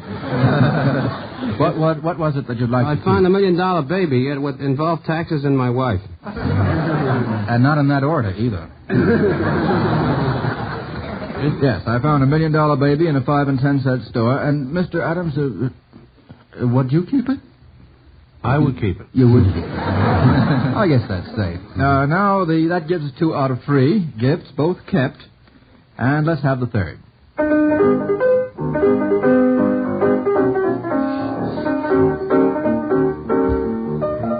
Mr. Stewart. La Crutaraca. The cucaracha. Yeah, the cucaracha. Yes, you've got a Kentuckian kind of Spanish there. Well, it's always been hard for me to say that word. I can hardly say it. And now, if you got that in the mails as a Christmas I'd gift... send it back. You'd send it back. Yes, because you would be getting what? Cockroach. A cockroach, yes.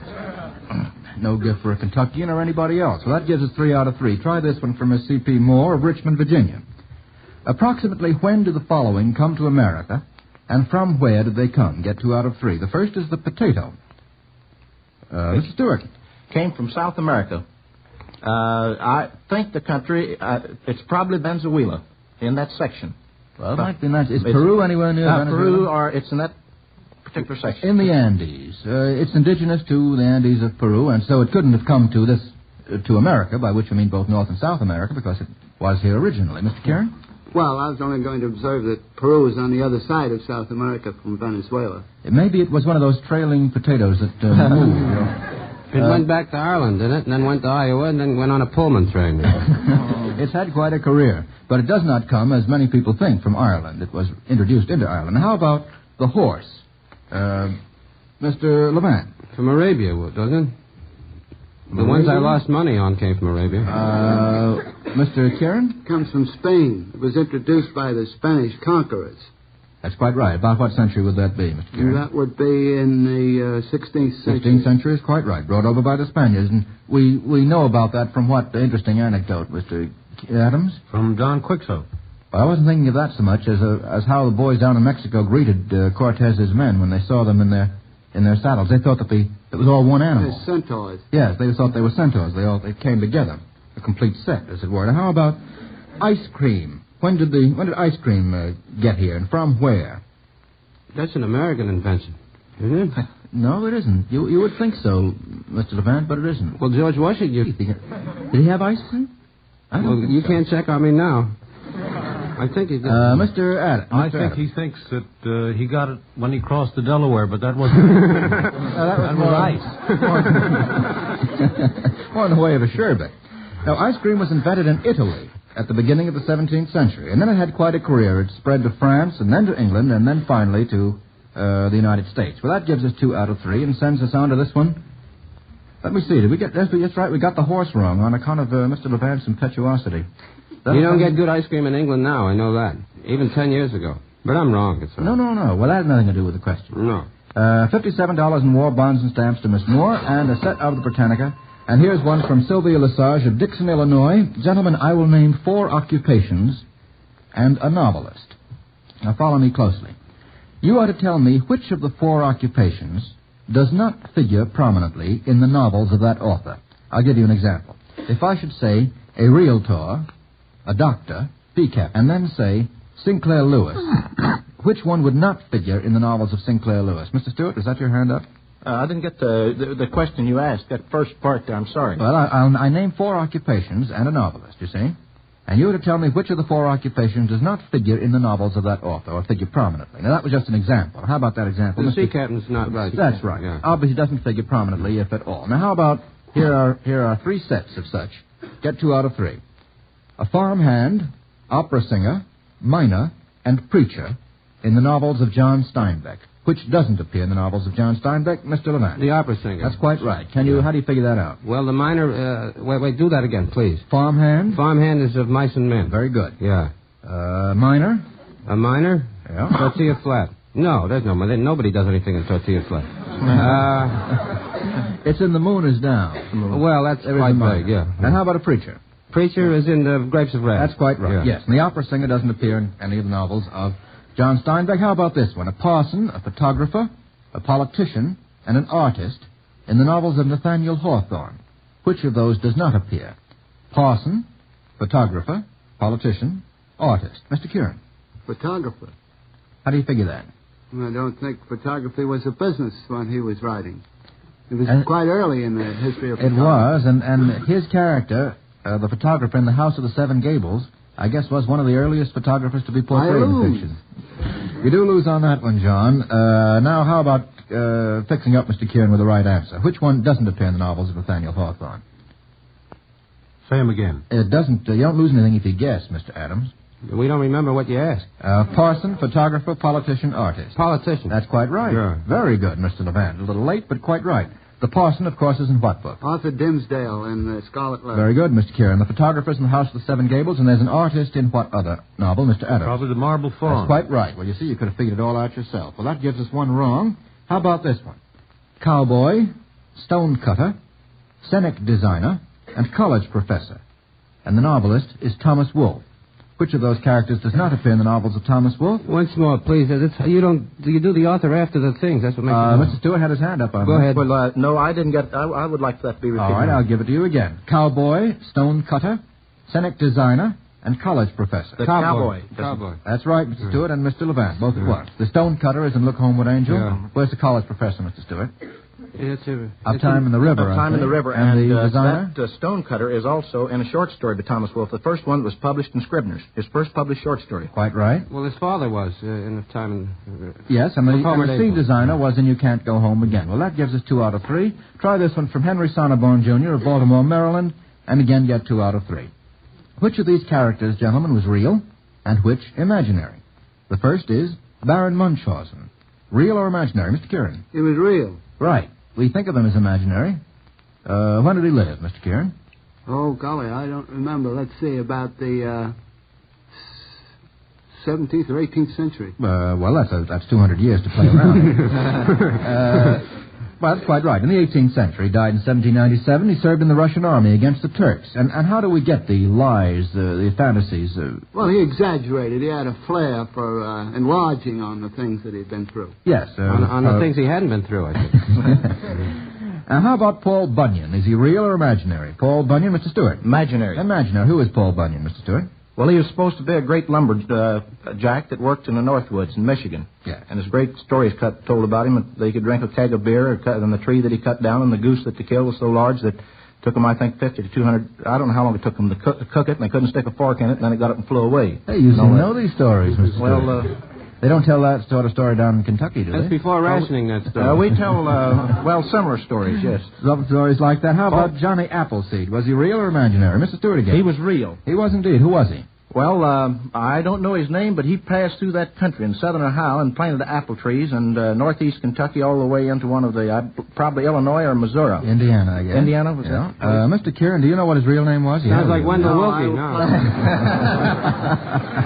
I don't remember. I should. Well, he was a real man. I think he came from the state of Massachusetts, and his name was John Chapman. John Chapman. They called him Johnny Appleseed because, as Mr. Stewart reminds us, he planted apple seeds wherever he went. Well, that gives us 3 out of 3. Try this one from Mrs. A.L. Schaffer of Jamaica, Long Island. Name 3 books whose titles might help fill up a tool shed. For example, T.S. Stribling's The Forge might be such a one. Now, any titles which have something in them which would help to fill a tool shed? Mr. Kieran. The Turn of the Screw by James. That would be a very good one. Mr. Adams. Plain Tales from the Hills. Plain, yes, a plane. Very good. Mr. Levant. I Saw France Fall. Saw, yeah, very good. Very good. So that gives us 3. Any others that you can think of? Oh, there's O'Casey's The Plow and the Stars. Well, you wouldn't have a plow. Oh, yes, Plowman's Folly is one that's just out, a recent book. That's right, that would be one. And The Anvil, let's see. There's Alias Jimmy Valentine, a particular kind of tool shed might have that one. And How to Prepare Your Income Tax if it was a very small tool shed. And this is a reference in fiction for our Heinz reporter, Ben Grauer. Ben, who was that certain lady who made the gravy, which was ready beforehand, piping hot, while Master Peter mashed the potatoes with incredible vigor, Miss Belinda sweetened up the applesauce, and Martha dusted the hot plates? Well, I'll bet everybody in our audience spotted that one. It was Mrs. Cratchit who heated the gravy, and the passage you quoted tells about one of the most heart-warming feasts in all literature, Christmas dinner at the Bob Cratchit's as described by Dickens in A Christmas Carol. There's only one thing I've always missed on the Cratchit dinner menu. It's the soup. For to my way of thinking, you need soup to give the real note of festivity to a dinner. And in millions of American homes, Heinz cream of tomato soup has been one of the traditional fixings of Christmas dinner for years back. You know, that's a soup that even looks like Christmas. For it has that rich red color, that deep but delicate shade that you get when you stir thick cream into a puree of luscious ripe tomatoes. And if you want to carry out that Christmas theme of red and green, you can add a generous sprinkling of chopped parsley to Heinz cream of tomato soup. It will look beautiful, and it tastes, well, stop me here, for I could go on from now till New Year's, talking about Heinz cream of tomato soup. Thank you, Ben Grauer. And now try this one, gentlemen, from Miss Glow Wilson of Ottawa, Illinois. About whom was this said? Get 2 out of 3 if you can. Quote, a mind at peace with all below. Close quote. About whom was that said? That's not an easy quotation to spot. Mr. Kieran? Yeah, I know the line, but I can't find it. Gee whiz, I wish I could extract that from that lovely head of yours, Mr. Kieran. It's the lady who walks in beauty in Byron's poem. Oh. She walks in beauty like the night. Mr. Stewart, did that come back to you, too? Just a little too late? A mind at peace with all below, a heart whose love is innocent. The last 2 lines of Byron's poem. And try this one. About whom was this said? Oh, oh, oh, what a girl.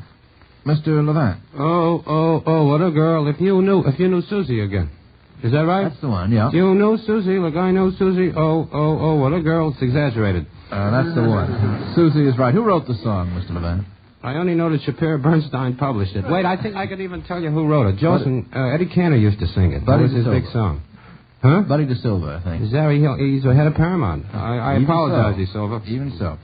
Now, about whom was this said? Holy, fair, and wise is she. Mr. Kieran.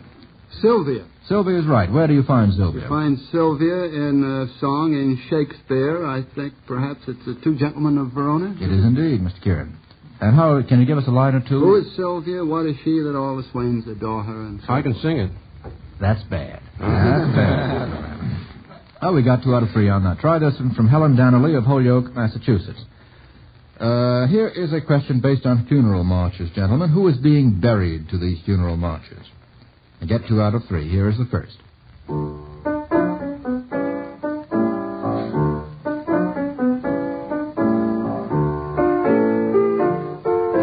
Mr. Adams? A marionette. That's absolutely right, Mr. Adams. Ask him who wrote it. Who wrote it? Gounod. That's right. Hey, that's good.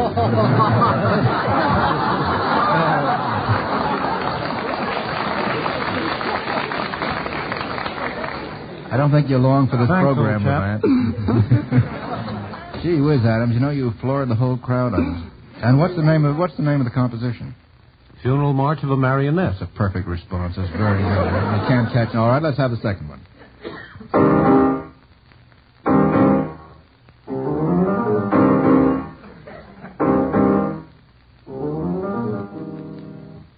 Take that look of reflection off your face, Adams. You know you're just kidding.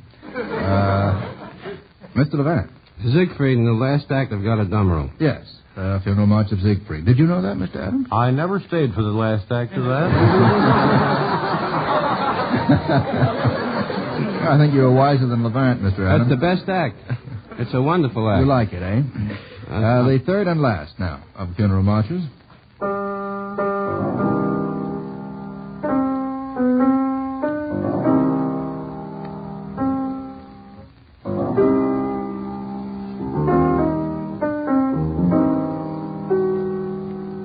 Now, Mr. Levant?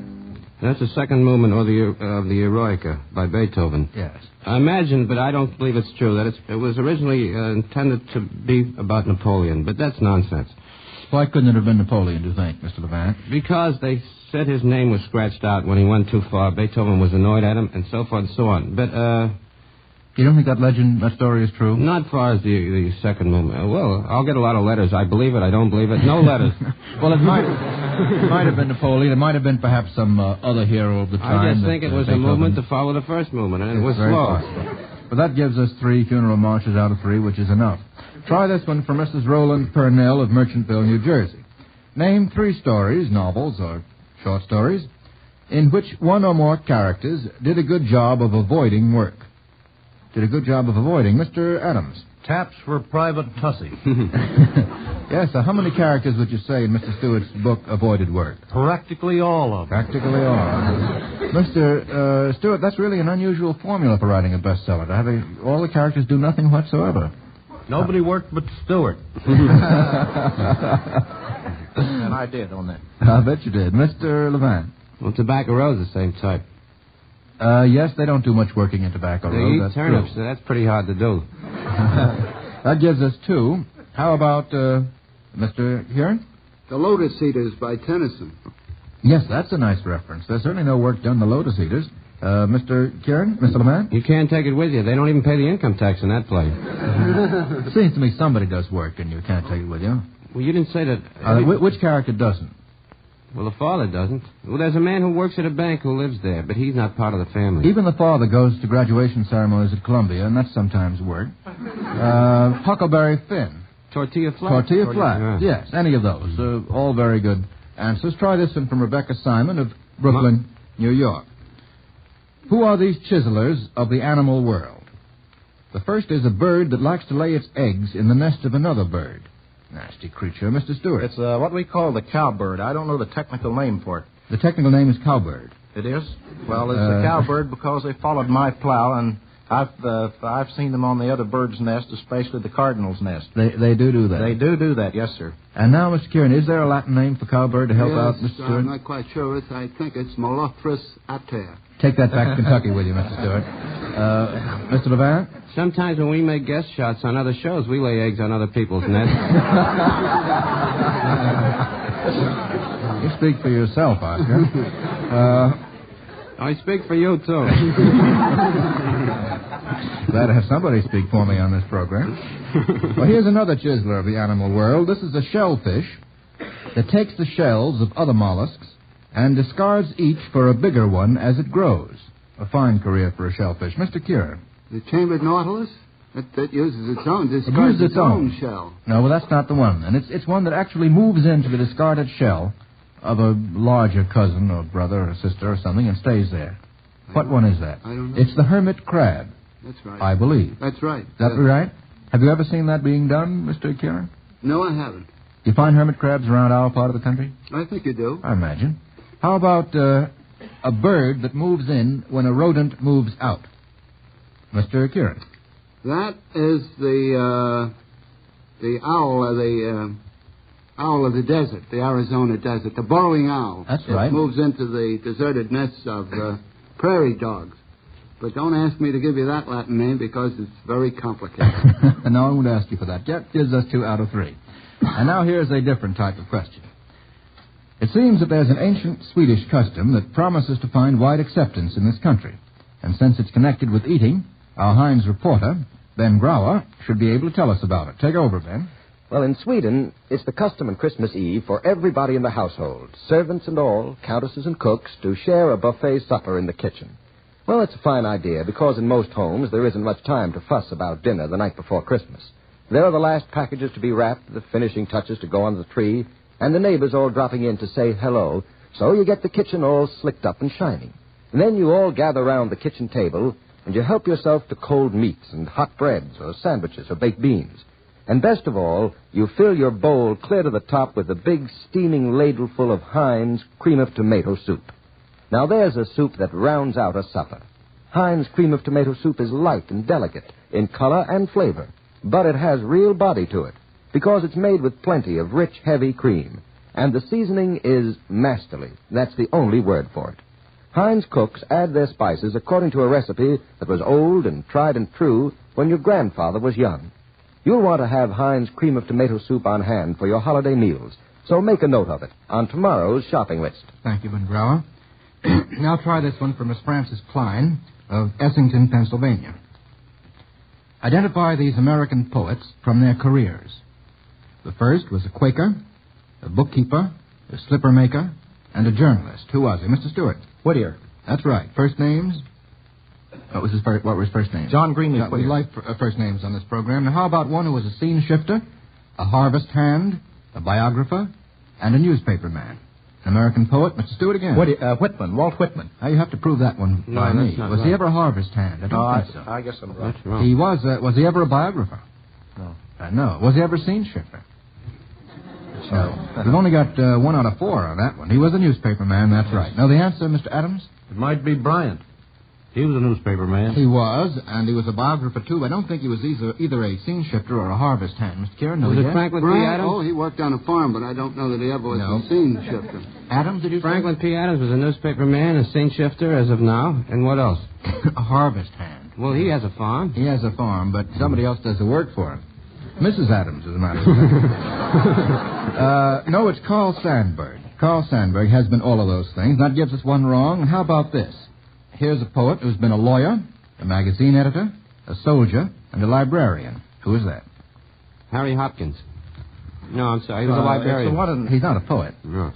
Mr. Stewart. It's the one in the Library of Congress now that wrote Conquistador. McLeish? Archibald McLeish. Archibald McLeish. Did you mean your answer seriously? No, of course not. No, I mean it seriously. I did. You mean it seriously? It was a bad joke. Sorry, you confuse me sometimes. Not often. I'll accept your answer then, Mr. Stewart is quite right. Archibald McLeish, now the head of the Library of Congress. That gives us 2 out of 3. Try this one from Anthony Lutrario of Providence, Rhode Island. Here's a very interesting question, particularly for people who, like Mr. Adams and Mr. Stewart, are professional poets. And even Mr. Kieran, I think, tosses a stave around occasionally. From the style, can you identify this contemporary poet? I'll just read a few lines from him or her. See if you can get, just from the style, who it is. Feed the grape and bean to the vintner and monger. I will lie down lean with my thirst and my hunger. Mr. Adams. That's Edna St. Vincent Millay. That's quite right, Mr. Adams. Would you be able to tell it if you didn't know those 4 lines, do you think? I think so. I think you would, too. Where are those lines from, by the way? See, you don't know, and that proves that you got it just from the style. Well, it's from The Harp Weaver and other poems, a poem called Feast by Edna St. Vincent Millay. Now try this one. Meaningless as wind in dry glass or rat's feet over broken glass. Mr. Stewart. I think that's Carl Sandburg. No. Can I take a guess? You bet, Mr. Yes, It doesn't necessarily have to... Is it T.S. Eliot? It is. That's How quite do you right. like that? I like that very well indeed. Very good. And I wasn't fooling. He's No, my favorite poet. I read 4 lines of his once. That's swell for Eliot. The 4 quartets, the last quartets. Gee, I wish you'd come in just a second before Mr. Stewart. Well, I didn't, so what? Well, I have to count that wrong, although the second guess of Mr. Levant's, which was not a guess at all, I think he really knew it, is right. T.S. Eliot, Hollow Men is the poem from which it comes. Try this one. Tooting hope, tooting hope, tooting hope, tooting hope, willy, willy, willy, wahoo. Mr. Adams. If that isn't Gertrude Stein, I want my money back. You know, it might very well be, but it isn't. It isn't. Mr. Kieran? That fellow who goes around playing the banjo, isn't it?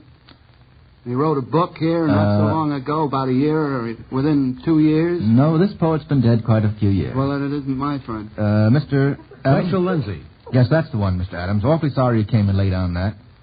And no, that's much better than anything Miss Stein ever wrote, really. That gives us 2 wrong out of 3 and sends $57 in war bonds and stamps to Mr. Lutrario. Yes, Mr. I know of Gertrude Stein that's better than that. I go there regularly, every day I go there regularly. You think that's better than that? I like that. You fight it out with Adam. Believe me, there's very little to choose between those quotations, but I think I prefer Mr. Lindsay's. By the way, do you know what poem that comes from, Mr. Adams? Something called the Calliope Yell. He pronounces it Calliope. I don't know whether that's right, Mr. Kieran. Should it be Calliope? Not in our circle. That's right about a circus. I guess it is right about a circus.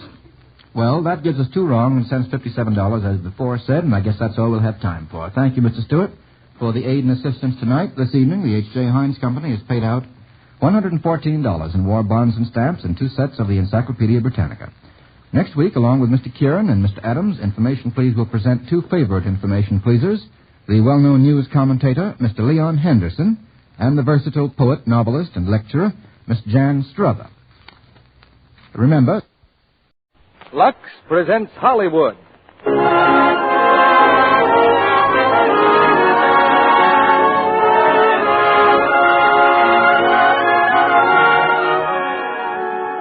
The Lux Radio Theater brings you Bing Crosby and Dorothy Lamour in Dixie with Barry Sullivan. Ladies and gentlemen, your producer, Mr. Cecil B. DeMille.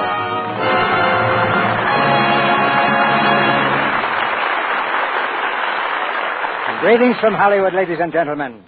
This town has given me many unforgettable memories, but none clearer than the sight of Bing Crosby in blackface and sideburns, wearing a shirt that might have been made from one of Dorothy Lamour's sarongs, bicycling down a street on the Paramount lot, puffing gently on a pipe and warbling one of the tunes from Dixie.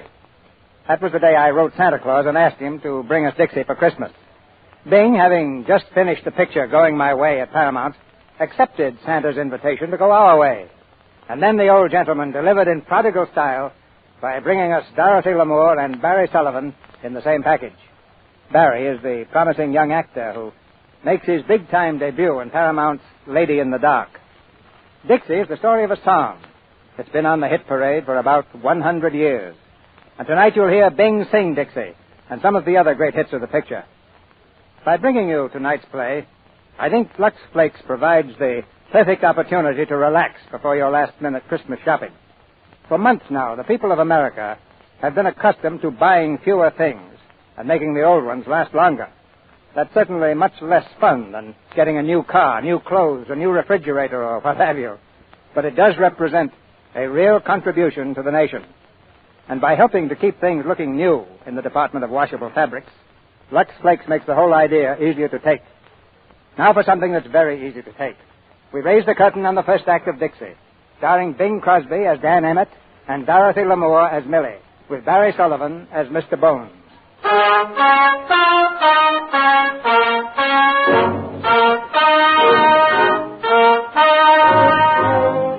In the period before the Civil War, a new form of entertainment flashed across the American scene, the minstrel show.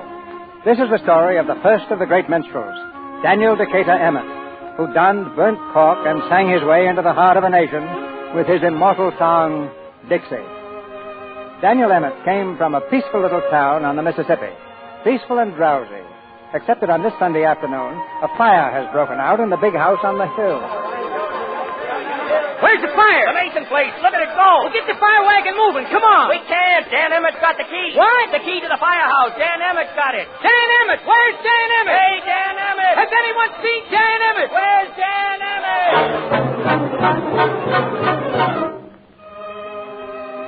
The key to the firehouse is resting comfortably in Dan Emmett's pocket. And Dan Emmett himself is resting comfortably on the riverbank with his banjo on his knee. And there's a girl beside him, listening with shining eyes as he sings. Won't you tell me when we will meet again? Sunday, Monday, or always? If you're satisfied, I'll be at your side. Sunday, Monday, or always. No need to tell me now what makes the world go round. When at the sight of you, my heart begins to pound and pound. What am I to do? Can't I be with you? Sunday, Monday, or always? Oh, Dan, that's the nicest song you've written yet. You like it, Jean? Sunday, Monday, or always. Well, never mind the Sunday and the Monday part, but don't you forget about always. Hey, What is it?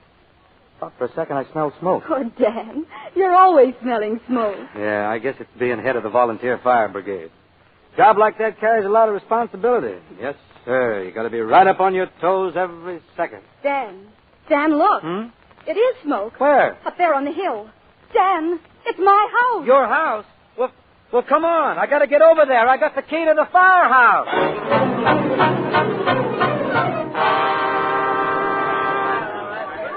Might as well go home, Dan. She's burnt right out. Yeah. Take the engines away, boys. Too bad. Well, you certainly were a dang long time getting here. Now look at my house. Just look at it. We couldn't help it, Mr. Mason. Dan had the key to the firehouse, and we couldn't locate him. What, Dan Emmett? Yeah, I'm sorry, Mr. Mason. There's not much left, is there? Oh, yes, there is. Your pipe, Dan Emmett. I found it in what was the hall. Let's see that.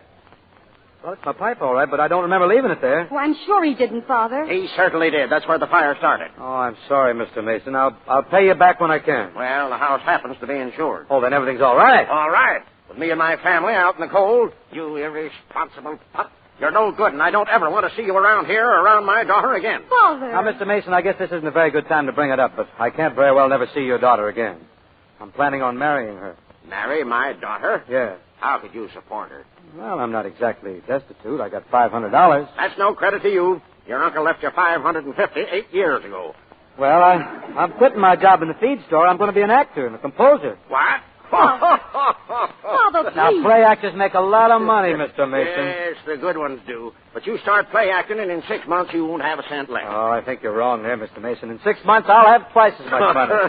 Well, you come back here in 6 months with $1,000 and you can marry Jean. And I'd rather cut off my right arm than have that happen. So you can see what I think your chances are. All right, Mr. Mason, but you better start saving rice. You're going to need a lot of it 6 months from now. Dan. I'll be around tonight to say goodbye, Jean. I'm taking the next riverboat south.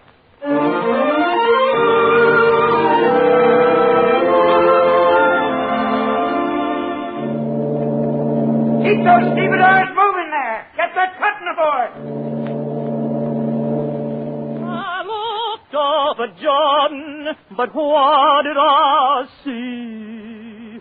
Coming for to carry me home, a band of angels coming after me, coming for to carry me home. Swing low, sweet chariot, coming for to carry me home. Swing low, sweet chariot, coming for to carry me home. I looked over Jordan, what did I see? Coming for to carry me home, a band of angels coming after me, coming for to carry me home.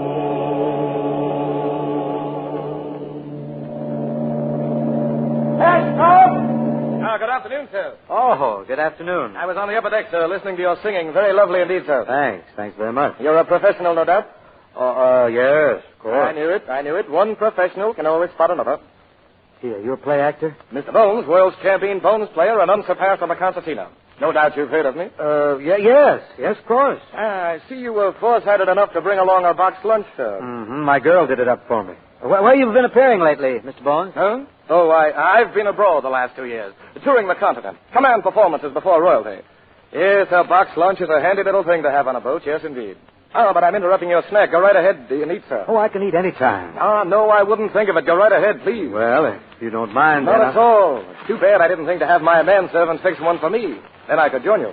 Oh, say, I don't suppose you Oh, no, of course you wouldn't. May I inquire, sir, what I wouldn't do? Well, I was going to ask if you'd care to dine with me. No, thank you, sir. I'm dining with the captain. Oh, I'm However, sorry. if you insist, I won't disappoint you, sir. Chicken. Chicken, sir, is the thing I'm fondest of in all the world.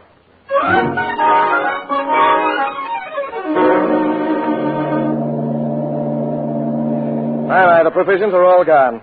We had quite an appetite, didn't we? Yes, if we eat like that very often, you're going to gain a lot of weight. Tell me, Mr. Emmett, in what theater do you next unleash that golden voice of yours? Right now, I'm not working. Well, don't you find that a bit awkward, being without funds? Well, I had a little windfall from an uncle of mine. Little windfall, or are you just being modest? Well, it was only $500. Well, after all, it's not really the money. It's just knowing that your uncle didn't forget you. Well, how shall we spend this pleasant afternoon? Would you care to play some cards? Not for money, of course. No, I don't know much about cards. Well, I don't know much about cards either. I just happen to have these with me. We'll play a very simple game. We'll cut the cards and the high man wins. Now, cut up. Your queen of hearts against my two of spades. You win. I win? Yes, let's try it again. Cut up.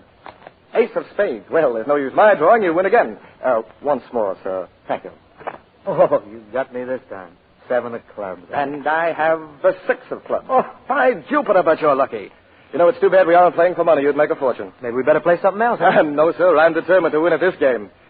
Just to put some incentive into it, Mr. Emmett, I'll play you for $1. All right, put up your money. Well, no, never mind that. I'll trust you.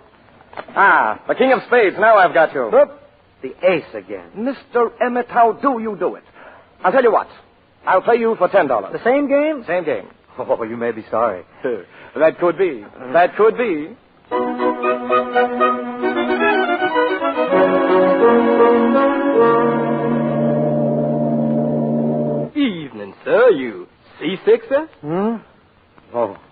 all, Stewart. Anything I can get for you? Yeah, you can get me $500. $500? No, never mind. Gone. Excuse me, sir, but is these yours, sir? These cards under the napkin? Take them away. Yes, sir. Why, there's 6 aces of spades here. There's what? 6 aces? Let me see. Unless you was playing with 6 decks. It looks dishonest to me. Stewart, where's Mr. Bones' stateroom? Mr. Bones, sir? Yes, where is he? Why, Mr. Bones got off back there at Martin's Ferry and took the fastest packet to New Orleans. New Orleans, huh? All right, thanks.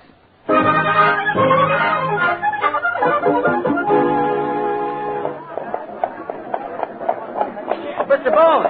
Hey, Bones! Hey, come here. Why, it's Mr. Emmett. Yes, it's Mr. Emmett. A delightful surprise. Glad to see you in New Orleans.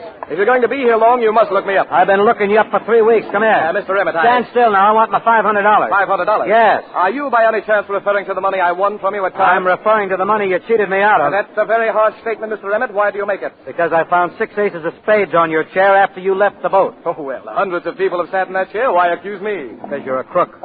That, sir, is almost an insult. You say I cheated you, Mr. Emmett. I say I didn't. That settles it. Good day, sir. Oh, no, you don't. I want my money, and I want it right now. I'd be very glad to return the money to you to put an end to this bickering, but the sad fact is the money is gone. Gone? All of it? Every sou. Well, I'm going to take it out of your hide. Hold on, Emmett. Hold on. If you're hungry, I'll get you a meal, a fine meal. I thought you were broke. Well, that has nothing to do with it. Help me find a cockroach. I'm not that hungry. You don't understand, sir. I find a nice, healthy cockroach and place it in my wallet. We go to a restaurant and order a fine repast. At the conclusion of the dinner, I take the cockroach from my pocket and deposit it on the plate. Then I leave the establishment in a huff. You mean a hearse? Oh, have no fear, sir. Come along. I've enjoyed many an exquisite meal with a cockroach. Yeah, who was whose guest?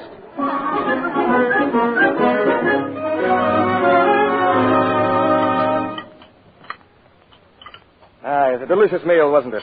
Now, if there's anything else you want, we'll order it. I want you to be perfectly satisfied. Don't you get the idea this cancels the $500 you owe me? You're going to pay back every cent?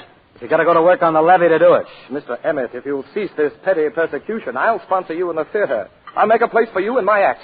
How's that? I'd rather have the $500. Come on, get the cockroach out. Let's go. Yes, Oh, wait, dear. Huh? What's the trouble? I can't find it. Can't find what? The cockroach. He's gone. Perhaps he's crawled on you. What are we going to do? Did you lose something, gentlemen? Why, yes. As a matter of fact, yes, waiter. I seem to have misplaced my wallet. And me, too. Both of you have lost your wallets? I think we've been robbed, yes. That, gentlemen, you should be ashamed to use.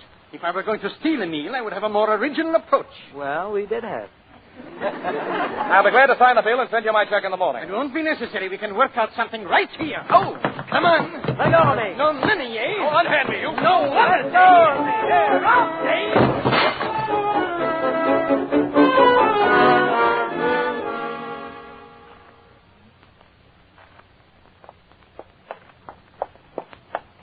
Wonderful food, wasn't it?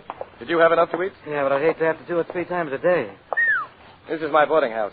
Not much of an establishment, but you're welcome to be my guest until we get set. Looks great to me. All I want's a place to lie down and bleed. Be very quiet now. Someone's sick. Just a minute, you. Miss Cook.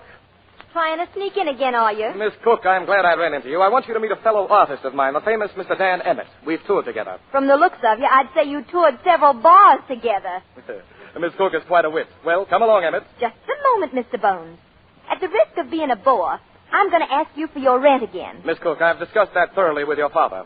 He understands that when I've decided which local engagement to accept, I can reimburse him. And just where do you think you're taking Mr. Emmett? To my room. Oh, no, you don't. You might have made a deal with my father for yourself, but one deadbeat per room is enough. Now, wait a minute. How do you know I'm a deadbeat? I haven't been here long enough to be one. Well, you can remove all doubt by paying your rent in advance. Oh, well, Mr. Bones! Well, old timer, delighted to see you. I want you to meet one of my colleagues, the famous Mr. Dan Emmett. Dan, this is Mr. Cook. Well, Mr. Emmett, I trust that you're going to stay with us for a while? Well, I thought I'd... No, he isn't, Father. I'm sick and tired of this. Every room in this house is full of down-and-out actors who came to you and flattered you with a little theatrical talk and settled down to live off us. Millicent, my child. Of course, we know that you don't mean that. You're tired out. Of course I'm tired out. From sweeping and scrubbing and taking and sewing to pay the bills. We got to draw the line somewhere, and we might as well draw it through Mr. Emmett. I'd like to draw it right through Mr. Bones, too. He not only doesn't pay his rent, but he tries to kiss me every time he catches me in the back hall. My dear, you forget you're very attractive. And actors are emotional people. Besides, Mr. Bones said he would pay us when he had an engagement. Now he has one. Where? While you were out this morning, a messenger came from the Maxwell Theater. The manager wants to try out your act tonight. They've always loved me here in New Orleans. I imagine this engagement will be sensational. Well, come on then. Let's start putting our routine together. Our routine? And why do you use the plural pronoun? We made a deal. You agreed to take me in with you. Oh, that was a hypothetical case. Sometime in the future, yes. Tonight, however, I am doing a single. If you do, you'll be doing it in your underwear. And what do you mean by that? This is too good a chance to miss. We can get 2 jobs instead of 1. In fact, we can get 4 by using those 2 broken-down actors in room 6. That means 4 actors paying rent instead of none. So, Mr. Bones, you better change your mind if you don't want your clothes locked in your room. Well, what do you say, Mr. Bones? Do we go with you, or do we lock you up? Wait. What are you going to do about those black eyes you're wearing? Makeup won't cover those. Don't expect a solution from me. I know what you could do. You can't change the color of your eyes, but you can make your faces up to match them. Go as donkeys. Miss Cook, if you think the audience would stand for our masquerading as Africans, why, we'd be run out of the theater. Well, I'd rather be run out of it than never get in there at all. Come on.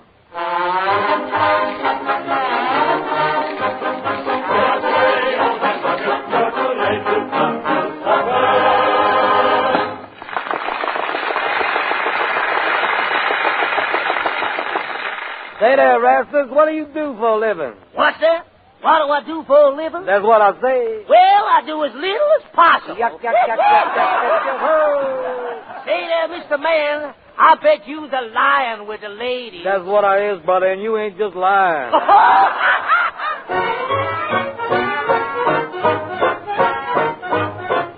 She's from Missouri. You'd know it right away. She's from Missouri. Be careful what you say. Don't try to fool her. What a fool you'd be when she has those eyes that say, you gotta show me, we'll soon be sweethearts. Her glances tell me so.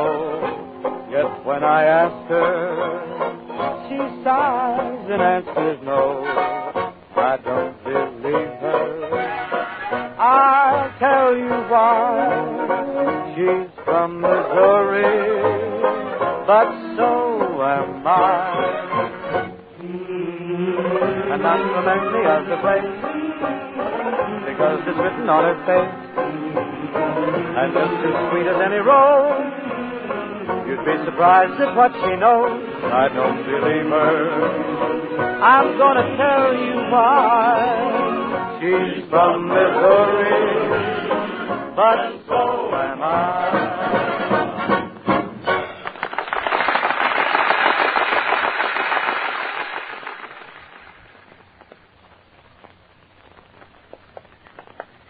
Well, the act went all right. Yeah, we're a hit, I guess. Booked for a run. Kind of nice of you letting me walk home with you. Oh, it's not so nice. I'm just not letting you out of my sight till we settle the terms of your rent. Oh, yeah. On top of that, I just couldn't cope with Mr. Bones tonight. He has the instincts of a boa constrictor. I knew he was a snake, but I wasn't sure what kind. I have to fight him off 3 times a day. Why don't you speak to your father? My father? Yeah.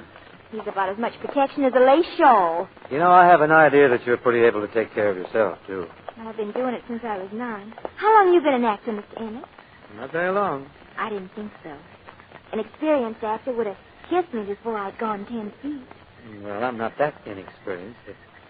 I thought of it before we'd gone 5 feet. Then why didn't you? Why don't you? I think we should have gone 5 feet further. In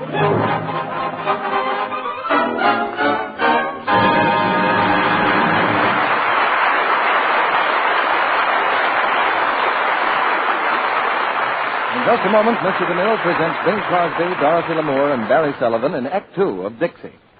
During this brief intermission, Sally wants to introduce a special guest. For an impossible interview. He certainly looks impossible to me, but this was your idea, Sally. He's your friend. My friend? I should say not. He hasn't a friend in the world. Well, speak up, man. Who are you? Well, you know how stockings pop into runs sometimes for no reason at all, like this. Well, I'm the guy who pots them. You wouldn't have a chance if some people weren't careless about washing stockings. rubbing them with cake soap or using strong soap, then the threads get weak. Then I come along and pop them, and they never guess what happened. Boy, oh boy, is that fun. You're a mean man. Stockings are so precious these days. That's what I like. A run. Makes people complain about the stockings. And all the time, it may be because they've been washing stockings the wrong way. You don't do much business when girls lux their stockings every night. No, I don't have any fun.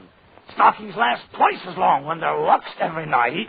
Of course they do. They stay elastic so they can stretch and spring back into place without breaking into runs. Yes, that's why it pays to lux stockings nightly and never risk strong soaps or cake soap rubbing. Actual strain tests prove Lux cuts down runs over 50%. That's twice the wear with gentle Lux care. Don't waste Lux Flakes. Use all you need to get rich suds, but no more than you need. We pause now for station identification. This is the Columbia Broadcasting System.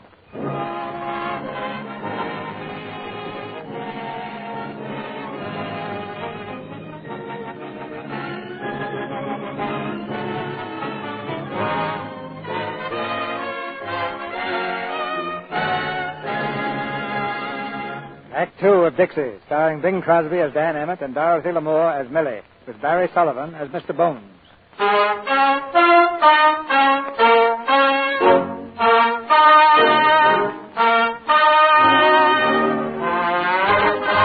The minstrel show has been born in New Orleans. It's still only 4 men and burnt corpse, but the idea is catching on. Dan Emmett has plans now. 24 men on the stage at one time.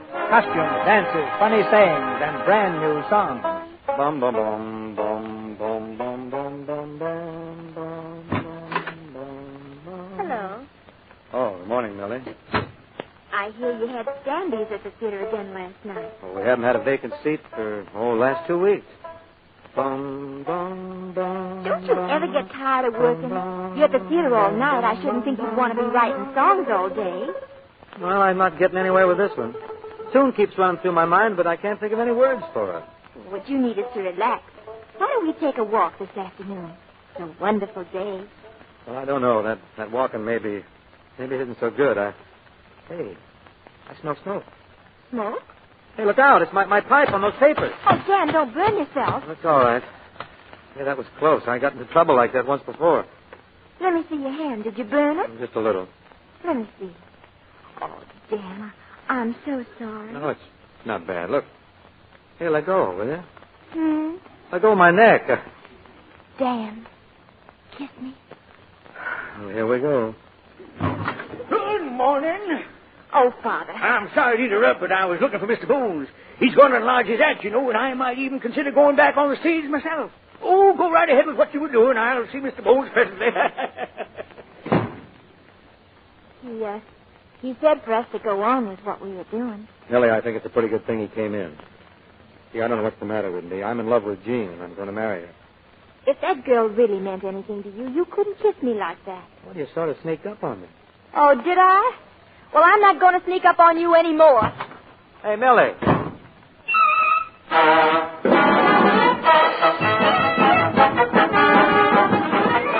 Come on, the Virginia Minstrels. 24 men and 1,000 laughs. It's the biggest, it's the greatest, it's the most sensational new entertainment in the world.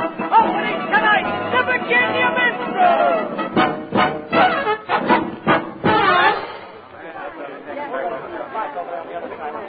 Good luck, Father. Thank you, my dear. Thank you.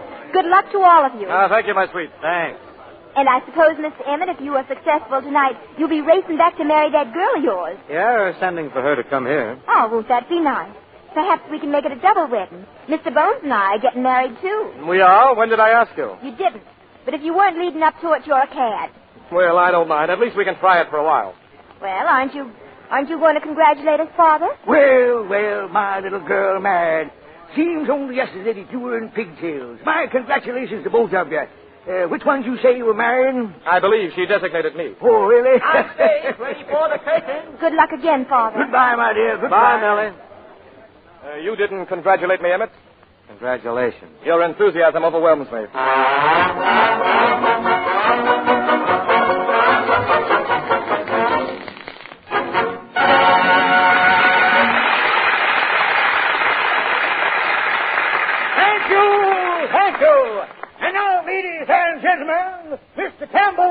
Bones will sing a song about a horse and carriage, Mr. Tambo Jones. By the way, have you tried going out for a little buggy ride with a girl by your side and a horse that knows the way back home? Summer-skies, rosy lanes, while a lark in the meadow entertains, and you can drop the rein with a horse that knows the way back home. And between all the farms, you can then use your arms to express what you long to say. And you won't mind at all if the horse wants to stall just to try out some new Monet. So if you should decide to go out for a little buggy ride and perhaps win a prize, get a horse that knows the way back, either black or brown, it's way back, but a horse that knows the way back home.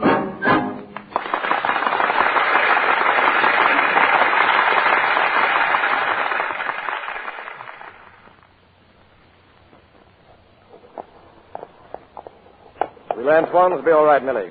It's all right with me. We really ought to celebrate this occasion, you know, the show of success, our engagement. Driver, Antoine. Yes. Wait, hold that cab, driver. Millie, can I see you a minute? I'm sorry, we're just going to... Well, this is important.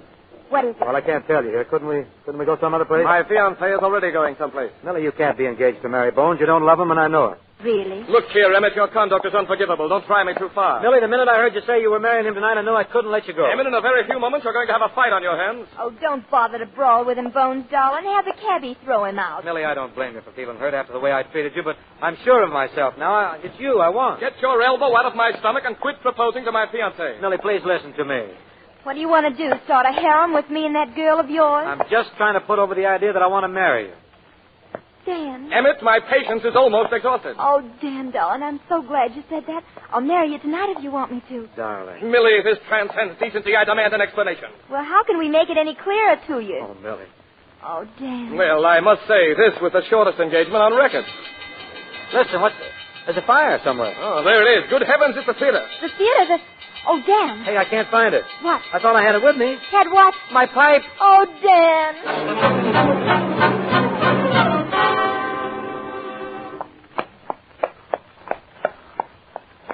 What an eventful evening. The show was a triumph. I've been engaged to 2 men and the theater burns down. I wonder what'll happen next. May I say I've had enough? Oh, don't be depressed, Dan. You'll be back at work as soon as the theater is rebuilt. We can use that time to get married and have a honeymoon. Well, before we get married, I think I'd better go back and talk to Jean. Go back? Well, why don't you write her a letter? You can write, can't you? Oh, you can't break that kind of news in a letter. You know how it is in small towns. People sort of pair you off, and when it doesn't go through, it's a tragedy. Really, the only decent thing for me to do is go back and talk to her in person. Just got to make her understand. It may be decent, but I think it's silly. What do you expect me to do while you're gone? Miss me, I hope. Don't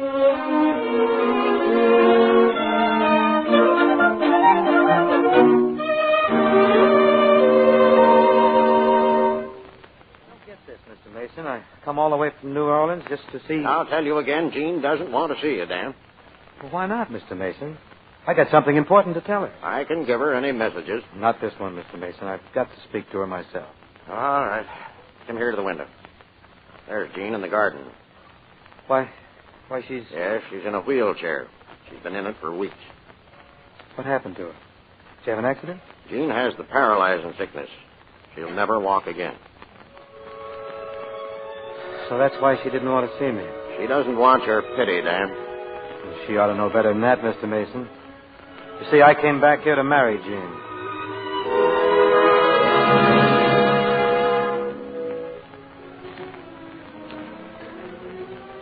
Dear Millie, I suppose you've been wondering why I haven't written. Millie, there's no gentle or easy way I can say this, so I'll tell you right out. I'm married to Jean. I can't explain it because there's nothing to explain. We're in New York where I'm working on some new songs.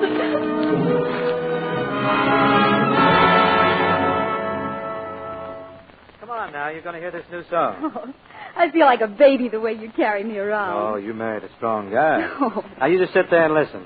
All right, Master. I hope you think it was worth the trip from the kitchen when you hear it. You need a pillow, Jean? No, thanks. I'm fine, darling. All right. Did I see moonlight and magnolia trees? Smile again, my darling, if you please. Did I hear music on a warm spring breeze? Speak again, my darling, if you please. Did I feel cool September rain just then? If you please, touch my cheek with your hand again. When you are near me, I can dream with ease, and I'm yours, my darling, if you please.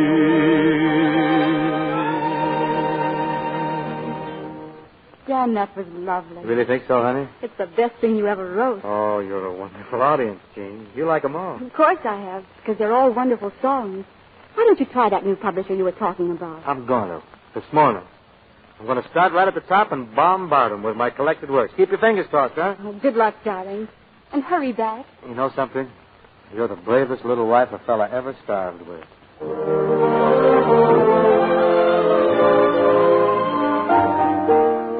And I'm yours, my darling, if you please. Well?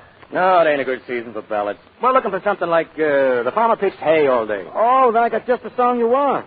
Turkey in the Straw. I don't want any songs about animals. Not about an animal. It's about a turkey. Turkey? Yeah. That reminds me, it's time for lunch. Now, wait a second. I've played you 10 songs. They're all good numbers. You must like one of them. All right, I'll give you $100. For which song? For all of them. That's only $10 a song. I can add 2. Do you want it? Well, I don't want it, but I need it. All right. I'll get you the money in an hour. Look, I got one more song. It's my best. I've been working on it for a long time, but I just got the words today. Listen. Oh, I wish I was in the land of cotton. Old times there are Hold it. Well? I'll give you $1 for it. $1? That's the trouble with you fellas. You have no foresight, no vision. I bet you haven't had a song success up here in years. Now, that's the reason we can only give you $1 for it. Thanks. I'll keep the song.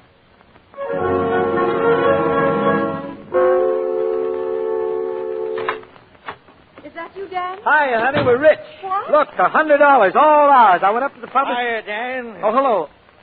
Mr. Cook. What are you doing up here? Mr. Cook just got in from New Orleans. He came up to see you, Dan. Oh. The past hour, I've been enjoying a visit with the most charming young lady I've had the honor of meeting in years. Well, that's fine. Dan, you sold the ballad. Sure, $100. Oh, Dan, that's a wonderful price for one song. Yeah, well, it wasn't for one song. It was for 10 of them. They wouldn't take the ballad unless I threw in my whole repertoire. That is an insult, Dan. You're wasting your time here. Why don't you come back to New Orleans? What? That's what I came for, Dan, to get you back where you belong. I'm sorry, Mr. Cook. That's out of the question. But you don't understand what's happened. Bones has arranged for new shows, new numbers, new routines to cast to 40 people. Count 'em. Well, that's fine. Then you won't need me. Dan, why don't we go? We've had a hard time in New York, and you'll be happier if you're back on the stage. Look, Jean, it's a bad idea. But if your songs are being sung on the stage and made famous, why, well, the publishers can't help but be interested. She's right there, Dan. And I think it would do me good. It's cold here, and I can't get outdoors. The South would be wonderful for me. Oh, please, Dan, I want to go. Well, Please. Well, all right, Mr. Cook. I'll come back. Dan. Splendid, Dan, splendid. You'll never regret it, never. I'll go and arrange for your transportation. We'll leave tonight. Start packing, my boy. Dan, what are you thinking about? Oh, about you and the trip and a lot of things. You're not worried about anything, are you? It's all going to turn out beautifully, Dan. I know it. Sure it will. Come on, honey, you must be tired. I'll carry you inside.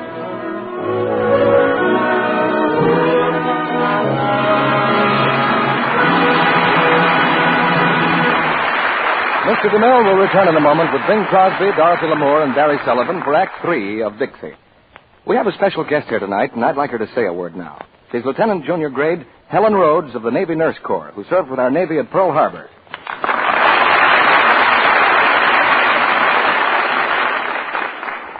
Thank you. There's only one thing I can talk about, Mr. Kennedy, and that's the courage of our fighting men and the modern miracle medicines that are helping us save so many lives. Medicines like the sulfa ointments that prevent the spread of infections, tannic acid for burns, and insulin for shock, and opiates to ease pain. Women may not know that these medicines contain glycerin, and glycerin comes from fat. Yes, from the kind of fats we used to waste in our kitchens. The women in this country have been doing a splendid job saving used fat, but we need more, twice as much more. It's such a little thing to save a tablespoon of fat a day, and it may save their life. I'm sure that from now on, every woman who thought she had too little fat to save will pour it into a salvage can instead of down the drain. In recognition of this important job, the OPA has authorized butchers to give you 2 meat ration points for every pound of used fat you turn in. Take them proudly. You have earned them. And now, Sally, will you tell women just how to save fats? Use a tin can. Any size will do. Never cardboard or glass. Pour into it all the fats you're not going to use again.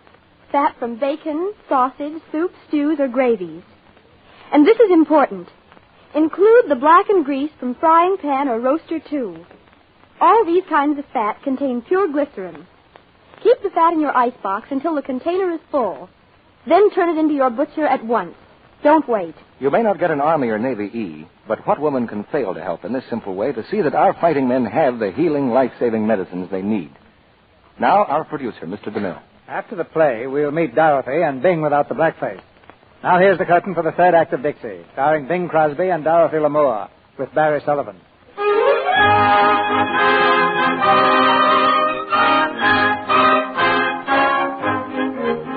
In the boarding house in New Orleans, Millie awaits the arrival of the new guests. With broom and dustpan in hand, she's sweeping the hall savagely when our father bursts through the front door. Well, Millie, here we are. So here you are. What about it? Millie. I told you when you left here that I wouldn't have him back again, and I meant it. And if that woman he married tries to set foot in this house, she'll find herself flat on her back on the front walk. Now, Millie, you mustn't talk like that. Mr. Emmett is to be considered a professional associate of mine. I demand the same respect for him that you show me. That's just what he's going to get. Millie, please, for my sake, be ladylike. Be civilized. All right. I'll hit her daintily. Shh. Here they come. Where is she? I'll wipe. Why, he's wheeling her. She's in a wheelchair. Oh, she is. Didn't you know? She's an invalid, Millie. Oh, no. No, I didn't know. Come right in, Dan. Hello, Millie. Hello. This is my wife. Jean, this is Millie Cook. How do you do? I'm glad to know you, Miss Emmett. Thank you. Well, Dan, it's been a long time. Yeah. How have you been? Pretty good, Millie. And you? Oh, wonderful. A little tired, though. I've been going out too much at night. Well, Emmett, delighted to see you again. Hello, Bones. This is my wife. How do you do? A great pleasure, Mrs. Emmett. Thank you. Emmett, this must be fate. You're coming back just when there's an opening for you in the X. Oh, I'm lucky. Well, everything's all settled. Now, all we need is an engagement. Engagement? I thought there was a deal all set for a new show. Well, we had a little bad luck there. That nosy manager at the Maxwell surprised us during a rehearsal before we had the act whipped into shape. Without a word of warning, he canceled our engagement. Oh, well, there must be other theaters in town. Oh, several. I haven't given up yet. I'm going to see Mr. Devereaux, the manager of the French Opera House, this afternoon. Oh, they wouldn't have a black-faced act in there. They won't listen to anything unless it's sung by a 200-pound tenor. Well, I only weigh 160, but I'm going to see Devereaux at the Opera House. You won't find him there, friend. He spends all his time playing cards at the Delta Club. Cards, huh? Well, did you say cards? That suggests things, huh, Bones? I, thought you didn't approve of my playing cards. Well, not when I'm the victim. Strikes me, Mr. Bones, that Mr. Devereaux would be quite helpless in the hands of a scientific player like yourself. Your suggestion is not without merit, Mr. Emmett. Millie, you'd better start thinking up some new costumes. We'll need them.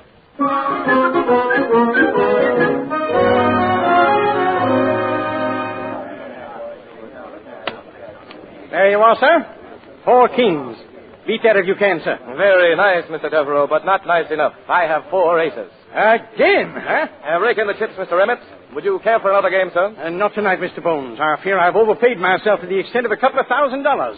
I trust an IOU will suffice, sir? As a matter of fact, it won't. Why, sir? You're inferring my word's not good enough for you? I prefer cash. Egad, you're a cheap horse trader. In the South, sir, a gentleman's word is unquestioned. An insult like this demands satisfaction. You'll get it, sir. Wait, sir. Mr. Bones, sir, you're forgetting that I accompanied you here at the request of your wife to prevent you from dueling. You've been fighting too much lately, sir, and she says she will not be married to a murderer. I detest killing people, but the man asks for satisfaction. I leave it to you. Broadswords, rapiers, pistols, they're all the same. Now, just a moment, Mr. Bones, sir. I'm sure that Mr. Devereaux will be agreeable to some method of payment. Obviously, he's a man of honor. Well, thank you, sir. Now, may I suggest that you two gentlemen meet privately and arrive at some agreement which will prevent the spilling of blood, you all. Well, very well. I don't mind dueling, but I do hate getting up early in the morning. Well, I'm at your service, sir. Just what's in your mind? Well, I was going to suggest, sir, that I might assume your obligation to Mr. Bones in exchange for you doing me a small favor. What sort of a favor? Well, perhaps we had best discuss that within the private confines of your office. Very well, sir. Just follow me.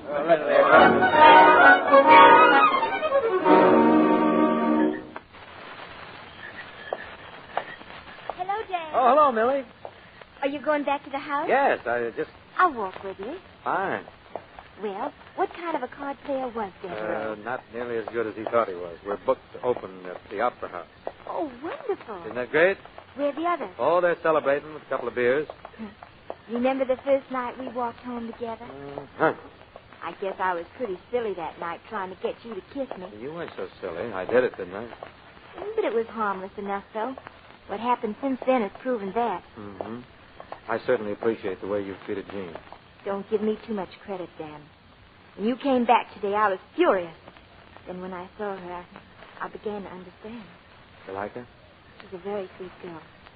It's wonderful not being mad at you anymore, Dan. I guess there isn't any reason why we shouldn't be as good friends as we ever were. Oh, yeah. Well, we'd better go in. Oh, hello. Oh, hello, Jean. Didn't see you sitting there. I asked Mr. Cook to wheel me out. It's such a lovely evening, isn't it? Yeah. Yes, it's beautiful. Well, good night. Good night.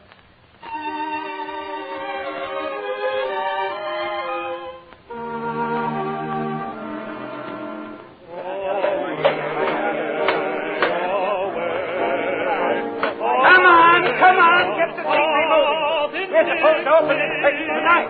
Don't ask me why.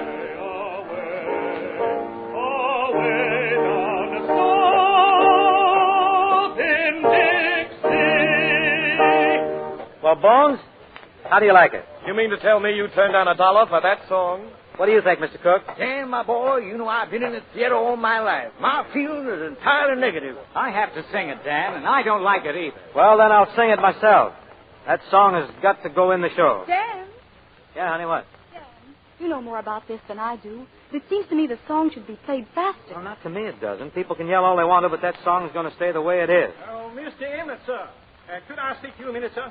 Oh, yes, sure, Mr. Devereaux. Mr. Emmett, sir, our subscribers were expecting a more dignified type of entertainment. We cannot permit a blackface act in the French Opera House, sir. Oh, no? Well, I've got a contract for 3 months signed by you. What about it? I know, sir, but if you fail tonight, are you willing to settle your contract? If we fail, we'll be glad to settle, if you can catch us. Then it's agreed. Goodbye, sir. And for your information, I wish I'd fought that duel, no matter how it came out. By the way, what happened to your southern accent? Oh, I had my tonsils taken out, sir.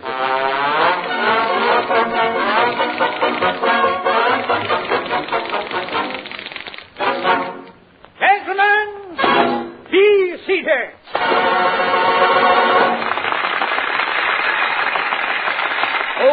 Mr. Campbell. Yowza. Tell me, are you married? Yes, sir. I got me a wife and 3 kids. Oh, so you have a wife and 3 kids to look out for? No, just my wife. I can lick the kids. Ladies and gentlemen, introducing a song called Sunday, Monday, Always, sung by Dan Emmett.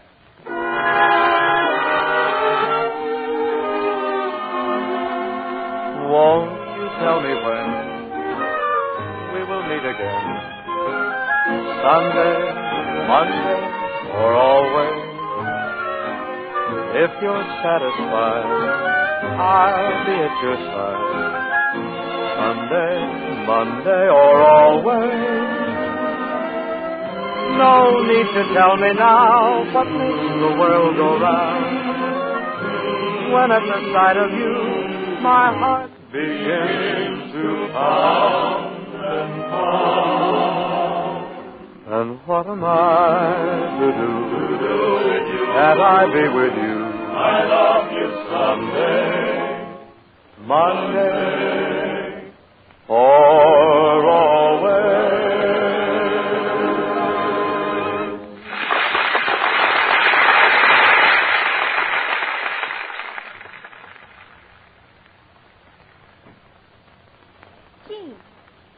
Gene, aren't you going to watch the show?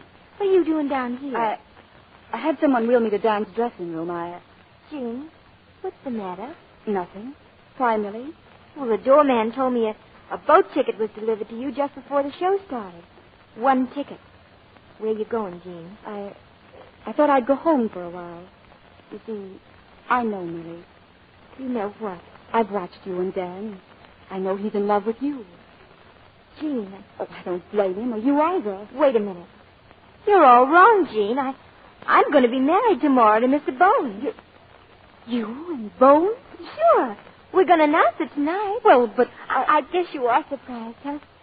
I'll probably have to spend the rest of my life getting him out of bed in the morning and out of jail at night, but it won't be dull anyhow. You made up your mind rather suddenly, didn't you, Millie? Oh, no, just announcing it suddenly.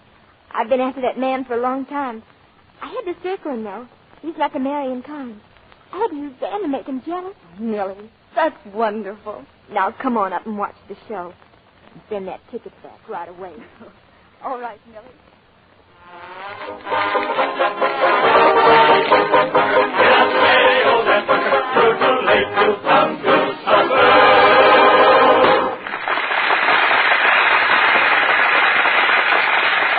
Mr. Campbell. Yowza. Why are you always broke? Don't you take your salary to the bank every week? Got to. It's too small to go by itself. I hear you have a dog, Sambo. Yes, sir. I done got me the smartest dog, most expensive dog in the world. But I done sold him. You sold your dog for how much? $100,000. Cash money? No, I got me two $50,000 cats. Mr. Cook, I smell something. I smell smoke. Good gracious, the theater's on fire. Well, play something. Play something quick. Play something a fast tempo. Hurry up. Play Dixie. Yeah, sing it, Dan. Sing it loud. Just keep the seat, Salt. Keep the seat. I wish I was in the land of cotton. Old times are not forgotten. Look away, look away, look away, Dixieland. In Dixieland, where I was born in early on a frosty morning. Look away, look away, look away, Dixieland. Then I wish I was in Dixie. Hooray, hooray. In Dixieland, I'll take my stand to live and die in Dixie. Away, away, away down south in Dixie. Away, away, away down south in Dixie.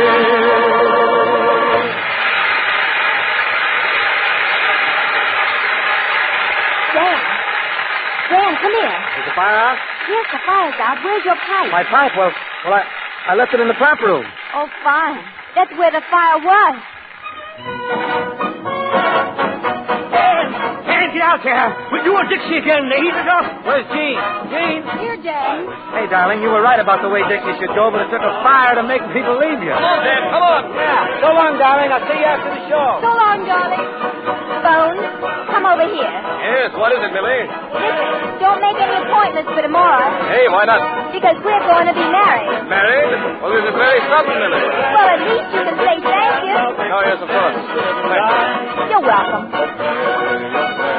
Away down south in Dixie. Away, away, away down south in Dixie.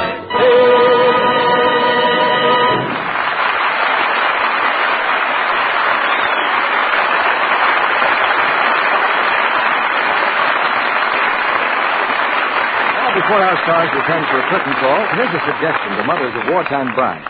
In Ceylon, a new son-in-law has to pay the bride's parents the cost of washing the bride's clothes from birth right up to the day she's married. Why, Mr. Kennedy, that wouldn't be much if she's a Lux girl. No, Lux is a thrifty way to take care of clothes, keeps them new-looking longer, too. And making things last is mighty important these wartime days, If you've been shopping lately, you've probably noticed that many types of fine cottons and rayons just aren't being made anymore. Looms are too busy turning out materials for war. So it's up to us to take extra special care of those nice things we have. You couldn't use anything safer than Lux Flakes. A little Lux goes so far, you'll find you can do an amazing amount with one big box. Use it not only for underthings and stockings and washable dresses, but for your curtains, too, and washable slip covers, bedspreads, everything around the house that's safe in water alone. If your dealer is out of Lux Flakes today, be patient. He'll have more soon. You can be sure Lux is worth waiting for. Now, here's Mr. DeMille with our stars. Right now, Bing Crosby, Dorothy Lamour, and Barry Sullivan are on the road to a curtain call. Oh, sorry, C.B. Dottie and I can't be on the road to any place without Bob Hope. Bing, I want you to know that I didn't agree with those other producers at Paramount when they saw Dixie for the first time. Well, what did they say, Mr. DeMille? No hope. A run of DeMille opinion, I think. Well, Dottie's faded hope for Technicolor and riding high. Yes. You know, I like to make a picture without a sarong once in a while. You mean you don't even wear a sarong in riding high? What's the wrong about that? It's a Western. Oh, you girl, you. well, that's different. I guess maybe Santa Claus will stop at your house after all. Oh, no, didn't you know? The old boy gave up. He shouldn't do that to our Dottie. He figures he can't fill her stocking as well as she does. Yeah, I guess Santa goes to pictures, too. Say, Bing, you must have found Christmas shopping quite a problem this year. Nothing to it, Barry. Just went in and told the man I'll take whatever you got four of. What play are you shopping for next week, Mr. DeMille? Now, we've got it already, Dottie. The Metro-Goldwyn-Mayer picture, Kathleen. And next Monday, we have the original stars of the picture, Shirley Temple and Herbert Marshall. Next week brings you a new Shirley Temple, a grown-up young lady now, but with the same charm and talent we knew in a tiny girl. And Kathleen is a delightful way to meet her again. Time marches on, and Shirley Temple has dates. Wouldn't miss it, C.B. Good night. Good night. Good night. Happy Christmas to all of you.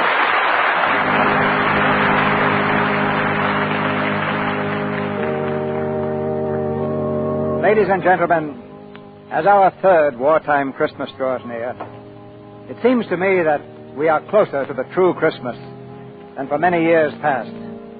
Closer to the Christmas immortalized by Dickens. The holiday our fathers knew on snowbound farms. And to the Christmas of the little inn of Bethlehem. The false trappings have fallen by the wayside. A warmer kinship joins us all together and brings us, here at home, close to our own out there. From an American Army sergeant has come a message that is especially fitting for this week. The sum of all his experience in battle is in these few simple words. There are no atheists in foxholes. May we at home profit by that thought.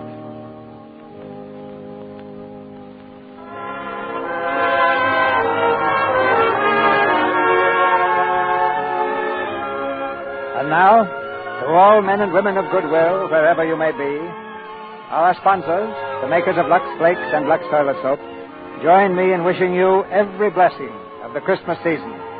And we invite you to be with us again next Monday night, when the Lux Radio Theater presents Shirley Temple and Herbert Marshall in Kathleen with Francis Gibbons. This is Cecil B. DeMille saying good night to you from Hollywood.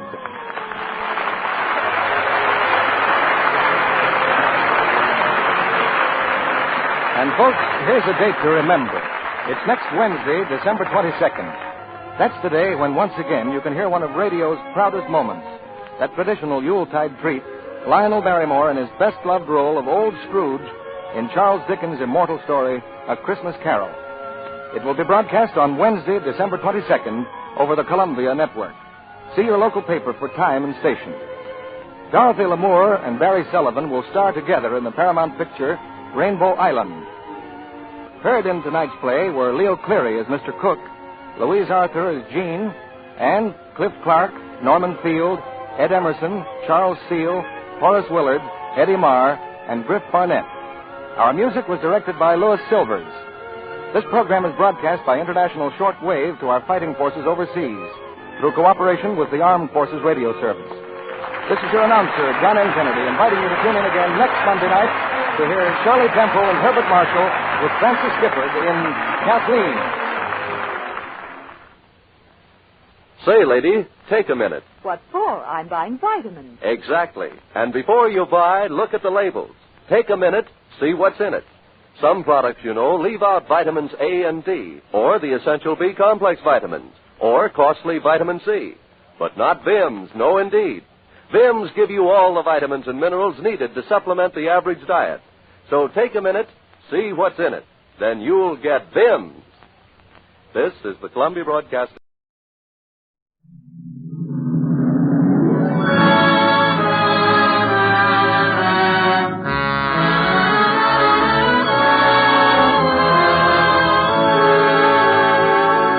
Lady Esther presents the Screen Guild Players.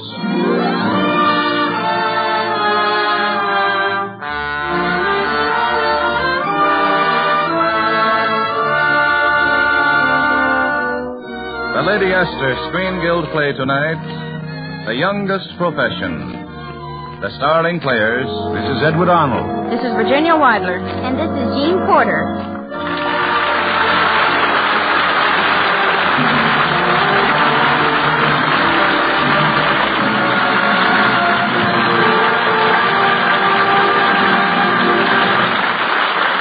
Tonight, Lady Esther presents the Screen Guild Players in a radio adaptation of Metro-Goldwyn-Mayer's sparkling teenage comedy, The Youngest Profession.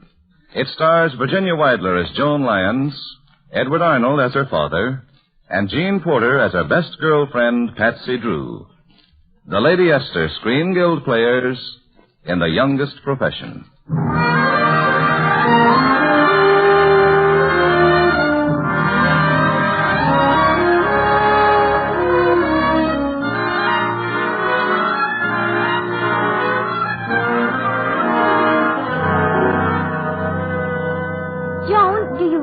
She's here? Of course she is, Patsy. She's got to be here. Sidney Skolsky had it in his column. Sandra Dale, lovely MGM stars in New York for the Christmas holidays. I know, but New York is pretty big. How do we know she's in this hotel? Silly. MGM stars always stay here. I guess maybe they get a special rate. Yes, but even if she is here, Joan, how do we know what room? And if we don't know what room, how are we going to see her and get her autograph? Oh, we'll see her all right. We'll tell the desk clerk we're from the secretarial service. Oh, we used that last week for Walter Pigeon, and it didn't work then either. Well, then maybe... I know. Patsy, look, we can use this house phone. Oh, they won't tell you, Joan. Let's give up. I should say not. Remember, Rome wasn't burnt in a day. Hello? Hello? I'd like to speak to Miss Sandra Dale. And please don't tell me she's out. I happen to know she's in. Who's calling? Oh, just Luella Parsons, that's all. And if I were you, I wouldn't underestimate the power of the press. Joan, look. Quiet, Patsy. Joan. Hello? Yes, I'll wait in the lobby, and you can tell Miss Dale that Luella can get very impatient. Oh, I wouldn't keep you waiting, Luella. Huh? I thought I recognized you, though you have changed. Holy cow. Miss Dale. I was coming through the lobby. I just happened to hear you. Well, we were so anxious to get your autograph.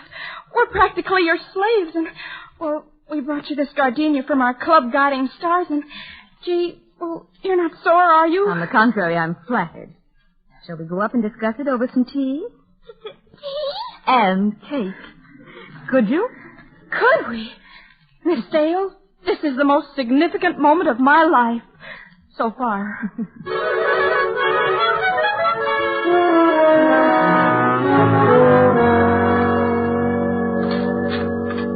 Bert, dear, you scarcely touched your dinner. Oh, I'm sorry. Joan knows we eat at 6:30 sharp. She's never been this late before.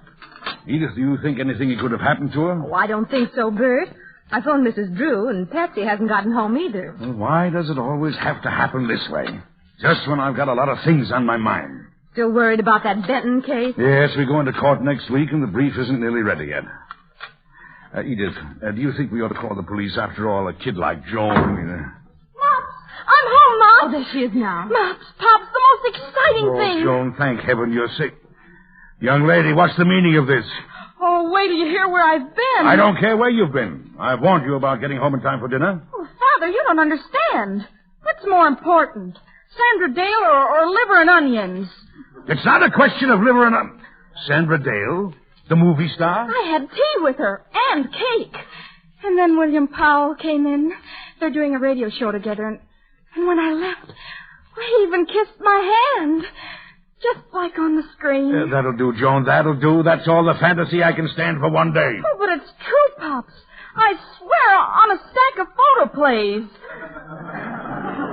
There's no need to swear, dear, if you say it's true. Edith, I never heard such rot. William Powell kissed her hand, and he loves her, and she loves him, and... Oh, no! I mean, well, I hadn't thought of that. Well, your mother and I have had all we can stand of this. Your case goes on trial tomorrow morning. My office, 10 o'clock sharp.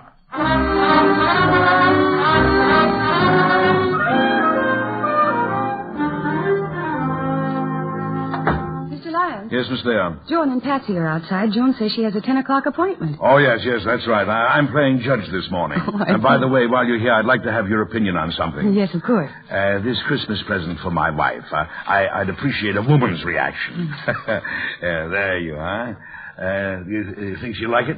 Oh, a sheer chiffon nightgown. Yes. Oh, she'll love it, Mr. Lyons. It's just beautiful. You think it's the right size? Well, I could tell you in a minute. Mrs. Lyons is just about my height. Let me see now. Oh, sure. See, when I hold it up to my shoulders like this, it just reaches to the floor. Mr. Lyons, about that Benton case, Oh, I'm sorry. I beg your pardon. What's fighting him? Oh, dear. What's fighting you? Well, I'm sorry. It took Mr. Sutton 2 months to get up nerve enough to ask me to lunch. Now he walks in and finds me posing in a nightgown. Well, what of it? Why should that... Oh. Well, he's too good a lawyer to convict on circumstantial evidence as flimsy as this. Oh, he won't convict. He's too shy. He'll just go back into his shell for another 2 months. Say, are you in love with this young Lincoln? I must be. When he does ask me to lunch, I can never eat. Oh. Well, run along and send Joan in, and then go get Mr. Sutton straightened out. Thanks. Thank you. Oh, here, wait a minute. I'll put this nightgown back in the box, and you can take it along. When it comes to Christmas presents, Joan's got a nose like a bird dog. All right. I'll make a nice package of it for you. Ribbons and things. Thank you very much. Joan, dear? Has my time come, Miss Thayer? Yes, I'm afraid so. Go right in. Wait for me, Patsy.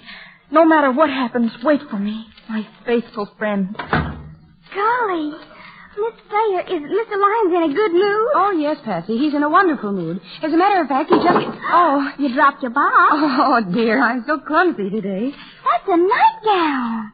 Why, Oh, yes, so it is. It's very thin. Oh, here now, Patsy. You mustn't tell anyone. I mustn't? No, dear, no, not a single soul. It's Mr. Lyons' Christmas present. Oh. But I know I can rely on you to keep a secret, huh? Excuse me, won't you, dear? I have so many things to do. A nightgown from Mr. Lyons. Golly, just like Office Wife with Loretta Young.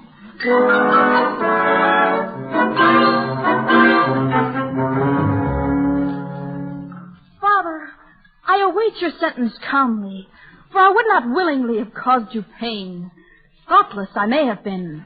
Wicked, I deny. There, Joan. Where in the world did you pick up that tripe? It isn't tripe. It made me cry when Jane Withers said it and Four loves his father. Sooner would I choose death by torture than... Never mind. Miss Garbo, it's all right. This is going to be brief and to the point.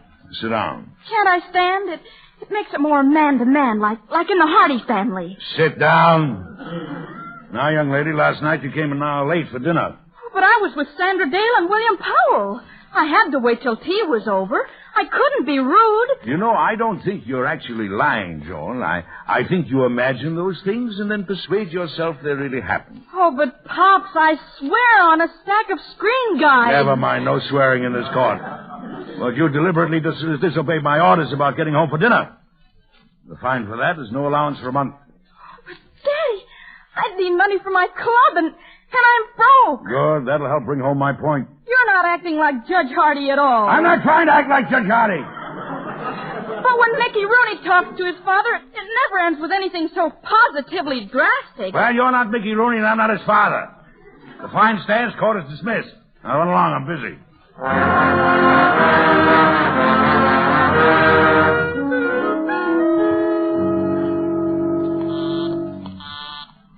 I'm sorry, Mr. Lyons. The phone at your apartment's still busy. Well, how can anyone talk that much?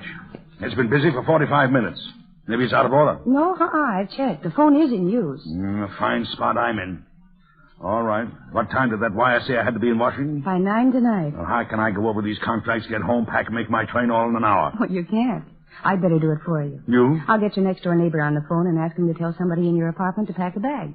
Then I'll go up and get it and bring it to you at the station. There, you're a genius. Thank you. Oh, and don't forget, Christmas is day after tomorrow. You may be held in Washington. Oh, yes, that's right. I'll give you a note for my wife, and you can pick up some flowers.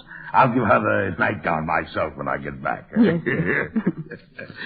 Yes, by the way, if you're taking a cab up to my place, you might ask Mr. Sutton to go along. Doug? Well, why not? He ought to enjoy the ride. And you'll need someone to help with the bag. Oh, but Mr. Lyons... And if he still seems shy in a taxicab, just tell him this. I'm considering taking him into the firm. But I like my junior partner settled down. Or at least sinking.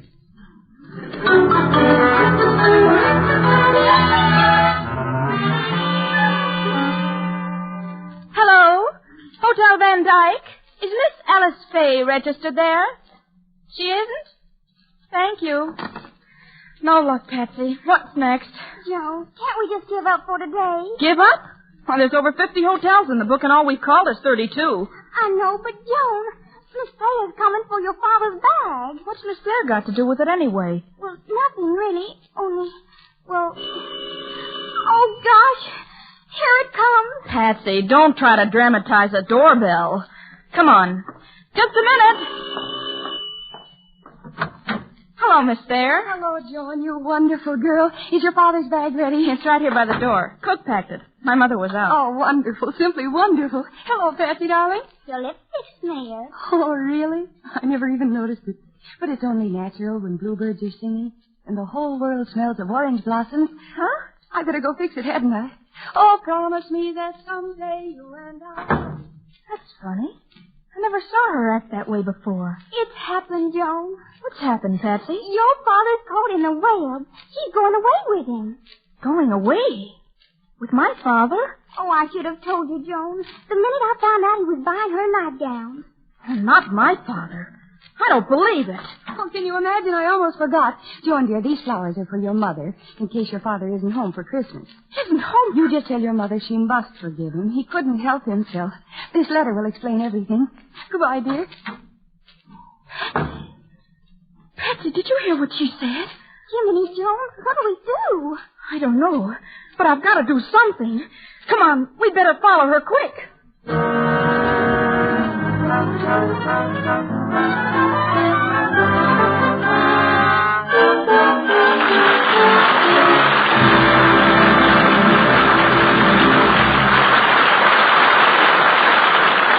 Lady Esther has presented Act One of The Youngest Profession, starring Jean Porter, Virginia Weidler, and Edward Arnold. In just a moment, we will hear the Lady Esther Screen Guild players in Act Two. But first, a word from our hostess, Lady Esther. Tonight I'm going to talk to you about the Lady Esther patch test. And I'm going to talk to you about it every Monday night until you try it. I want every woman in America to make my patch test. Because then every woman will see for herself how Lady Esther four-purpose face cream beautifies her skin, makes it softer, smoother, and younger looking. Now here's all you do. Just dip your finger into a jar of Lady Esther face cream and rub it on one little spot or patch of your face. Pick a section that gives you a lot of trouble, perhaps on your forehead or your chin. A section that is oily, flaky, or dry, or that has blackheads and big pores. Just rub Lady Esther face cream on that spot. Wipe it off and watch a miracle happen. See the radiant difference between that one little patch of skin and all the skin around it. See how much fresher, clearer, and lovelier that patch of skin looks than any other part of your face. A miracle? Not at all. It's the result you can expect every time from Lady Esther four-purpose face cream. Because here's what happens when you put it on your skin. 1, it thoroughly cleans your skin. 2, it softens your skin, loosens and absorbs the dry flakes. 3, it helps nature refine the pores. And 4, it leaves a smooth, perfect base for powder. So tonight, or surely tomorrow, make the patch test. I ask you to do it. I urge you to do it for the sake of your appearance. I want you to see with your own eyes what happens when you apply Lady Esther face cream to one little section of your face. And remember, what you see happen to that one little patch of skin will happen to your whole face. Imagine how much younger and lovelier your skin will look, how it will improve in beauty and freshness day after day. Lady Esther's four-purpose face cream has but one objective, to give you a smoother, more radiant, and more youthful-looking skin. Just let the patch test prove it.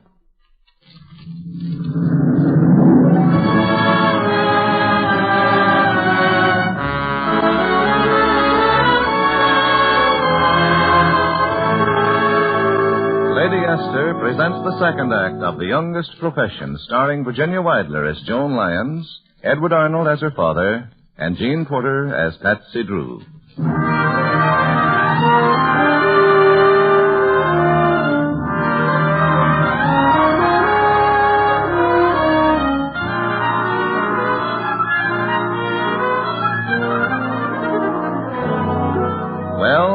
Two excited young girls with a couple of dollars borrowed from the cook have followed Miss Thayer to the railroad station. And there they watch the following scene. But watch it from a safe distance, of course, so that they see it all, but never hear a word that's said. Here's your bag, Mr. Lyons. I never thought I'd make it. I never doubted it for a minute. How about Sutton? Did that cab driver bring him around out of a shell? Well, I don't know if it was the cab or not, but he proposed to me. We're going to be married. Oh, no. Oh, that's wonderful. Congratulations. You mind if I kiss the bride? I'd love it. Oh, you lucky girl. Have a good trip, Mr. Lyons. Thank you. And tell Doug he's getting a partnership for a Christmas present.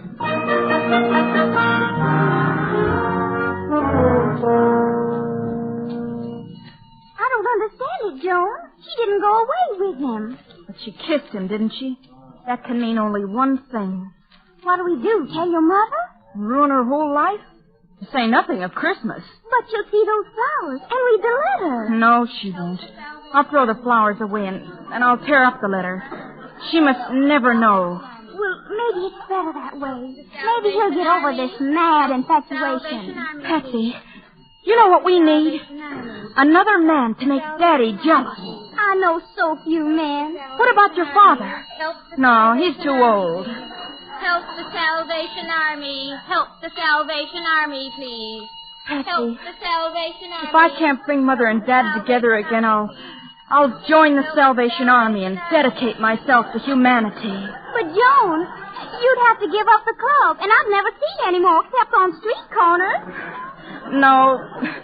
No, I'll have to stay with Mother. I guess the only answer's another man, to shock Daddy into realization. A sort of combination of Spencer Tracy and Dr. Christian. Patsy, don't you know anyone? Patsy, I'm talking to you. Joan, look, over there by that sign. That beautiful man in the lion skin? It says Dr. Hercules. Why, he's the image of Johnny Weissmuller. He is. Sort of. Men you want you should be strong like a lion. You said it. You want women should fall in love with you wherever you go. You bet. You want big, beautiful muscles like mine. Look at him, men. Look at him. Joan, I'll bet he could make your father sit up and take notice. 10 cents, men. 10 cents. Just 10 cents and you two can be Hercules like me. Only 10 cents for the body beautiful builder. How about you, young lady? You want to buy the body beautiful builder? Who, me? Yeah, you. You want to buy anything? Oh, no. I mean, well, not exactly. Not till I see if I can afford it.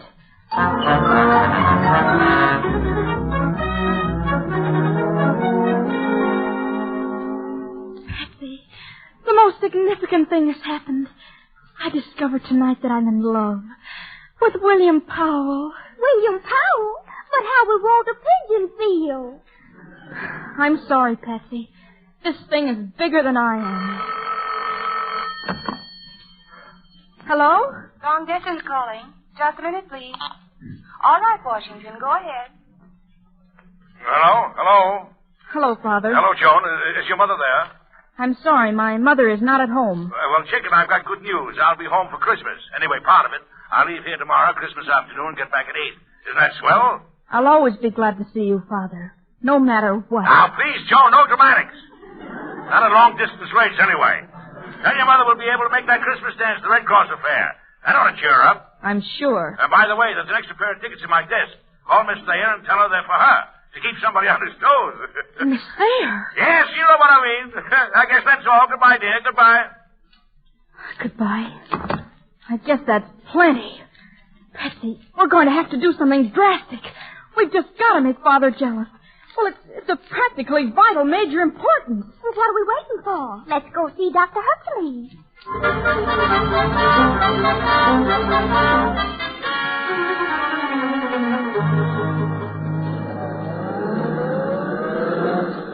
Of course, that $10 was an inside price for a job like this, see? I'm not even charging you anything for driving you down to the dance. Remember, Dr. Hercules, you're a foreign diplomat. That's why you're wearing that red ribbon and those medals. Oh, yeah, sure. Say, what country am I from? Well, if anybody asks any personal questions, remember what you say. A slip of the lip will sink a ship. Yeah. Slip of the lip will sink a ship. And close your yap. Don't tell a Jap. And open throats can scuttle boats. I know. Oh, that's fine. And you really think you can make my father jealous? Oh, wait till you see me work, sister. Wait till you see me work.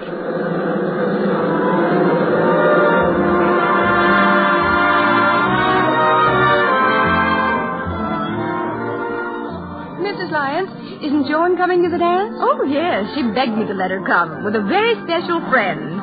She ought to be along soon, Miss Thayer. Edith, one of these days, she'll have some of her own to worry about, huh? That right, Sutton? Well, you never can tell. Well, take it from me, the greatest pleasure in life. There isn't anything I'd swap for a, good grief. What is it, Bert? Well, look over there. Look at what Joan's bringing in. Red ribbon? Medals? Where in the world? Hello, everybody. Mops, I want you to meet Dr. Hercules, the diplomat. My father, Mr. Lyons, Mr. Sutton. How do you do? And Miss Thayer. How do you do? Oh, it's a pleasure, Dr. Hercules. May I ask what... A slip of the lip may sink a ship. How's that? Dr. Hercules is on a very secret mission. Nothing else but. Oh, really? From what country, Doctor? What's the matter? You want to sink a ship? Well, no, I'm sorry. Doctor, I'm sure my husband didn't mean any harm. Oh, so he is your husband, eh? Well, he's a very lucky guy, lady. You're the best-looking mouse in this joint. How about a dance? I don't think my wife cares to dance. Why, sure she does. Come on, baby. Let's cut a caper here. Yeah, it can't be me. I've only had one drink. Joan, under what toadstool did you find that? Joan, where are you? Oh, that's strange. She was here a minute ago, Mr. Lyons. Oh, I'll take care of that later, Thayer, but that fellow may be dangerous. I better go keep my eye on my wife, huh?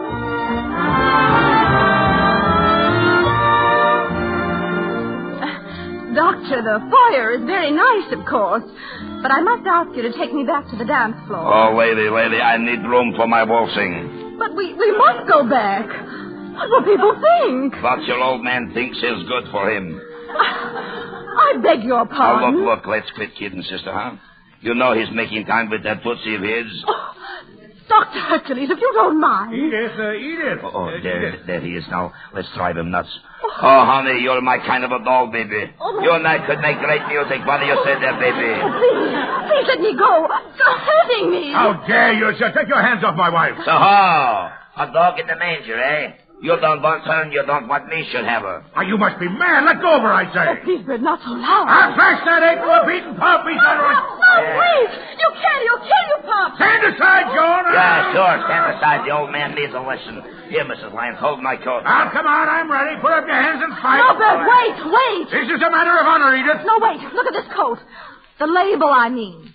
Property of Logan Costume Company. Oh, I thought this doctor business was fishy.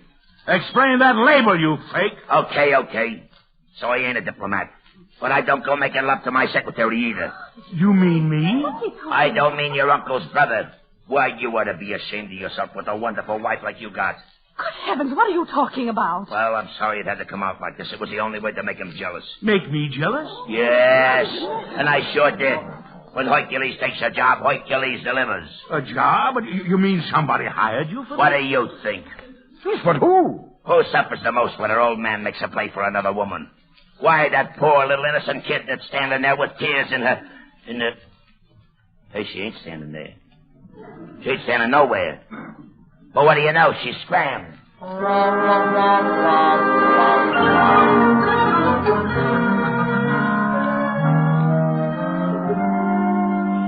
Now, Patsy, think hard.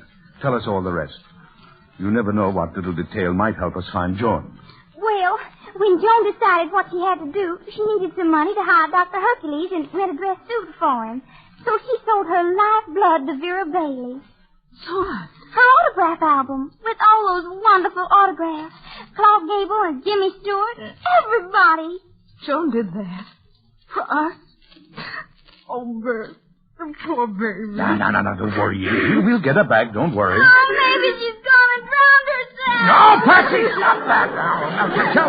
Tell me, did you and Joan ever plan to run away? Oh, sure. Nearly every week. And where did you plan to go? To Hollywood, of course. Oh, well, just suppose everything had gone wrong. What do you think you'd be inclined to do? Well, there's only one thing you could do in a case like that. And what's that? Join the Salvation Army, of course.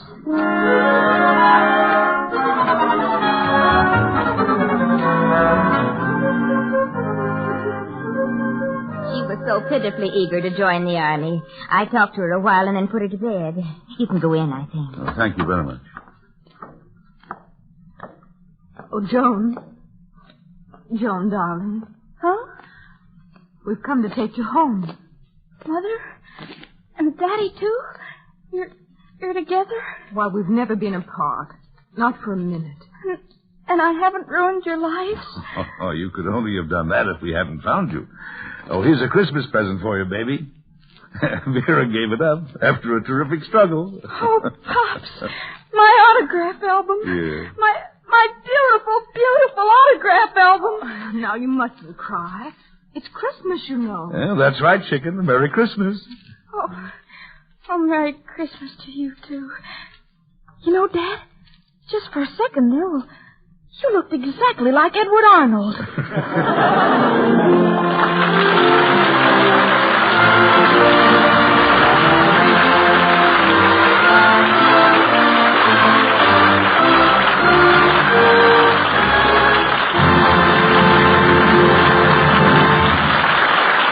Thank you, Edward Arnold, Virginia Weidler, and Jean Porter, for your most enjoyable performances in the youngest profession. You gave us fine entertainment indeed. The pleasure was ours, Mr. Bradley. Everyone in Hollywood enjoys appearing on this series of broadcasts because, well, we realize that the benefits go to the support of the Motion Picture Relief Fund Country House and Clinic. Now, before we tell you about next week's great show, here's a word from one of America's foremost beauty authorities, Lady Esther. Thank you, Miss Weidler. I want to remind all of you who are listening to me tonight to be sure and try the Lady Esther patch test. I can promise you it's an experience you won't soon forget. Here's all you do. Take a little Lady Esther four-purpose face cream and rub it on one small section of your face, preferably where you have blackheads or big pores. Just rub it on that one little spot. Wipe it off and see for yourself what happens. See how clear, fresh, and lovely that patch of skin suddenly looks compared to the skin around it. It's almost like watching magic to see it happen. And that's why I want you to try the patch test. That's why I intend to keep reminding you until you do try it. Remember, what you see happen to that one little patch of skin will happen to your whole face when you apply Lady Esther face cream. For this one cream does all the 4 things your skin needs for beauty. Just imagine how exciting and glamorous you'll look when you use Lady Esther four-purpose face cream and then apply Lady Esther face powder to the smooth, new freshness of your skin. Next week, the Lady Esther Screen Guild Players will present Let's Face It. It will star Bill Goodwin, Jane Wyman, and Bob Hope. Be sure to listen. Edward Arnold can soon be seen in Kismet. Virginia Weidler can now be seen in Best Foot Forward. Jean Porter will soon be seen in Mr. Coed. All Metro-Goldwyn-Mayer Technicolor Productions. Music on tonight's program was arranged and conducted by Wilbur Hatch. To try Lady Esther four-purpose face cream, just get the smallest size jar. Later, you can get the economical large jar and keep refilling the small one for convenience. This is Truman Bradley speaking for Lady Esther, saying thank you, and good night all. This is the Columbia Broadcasting System.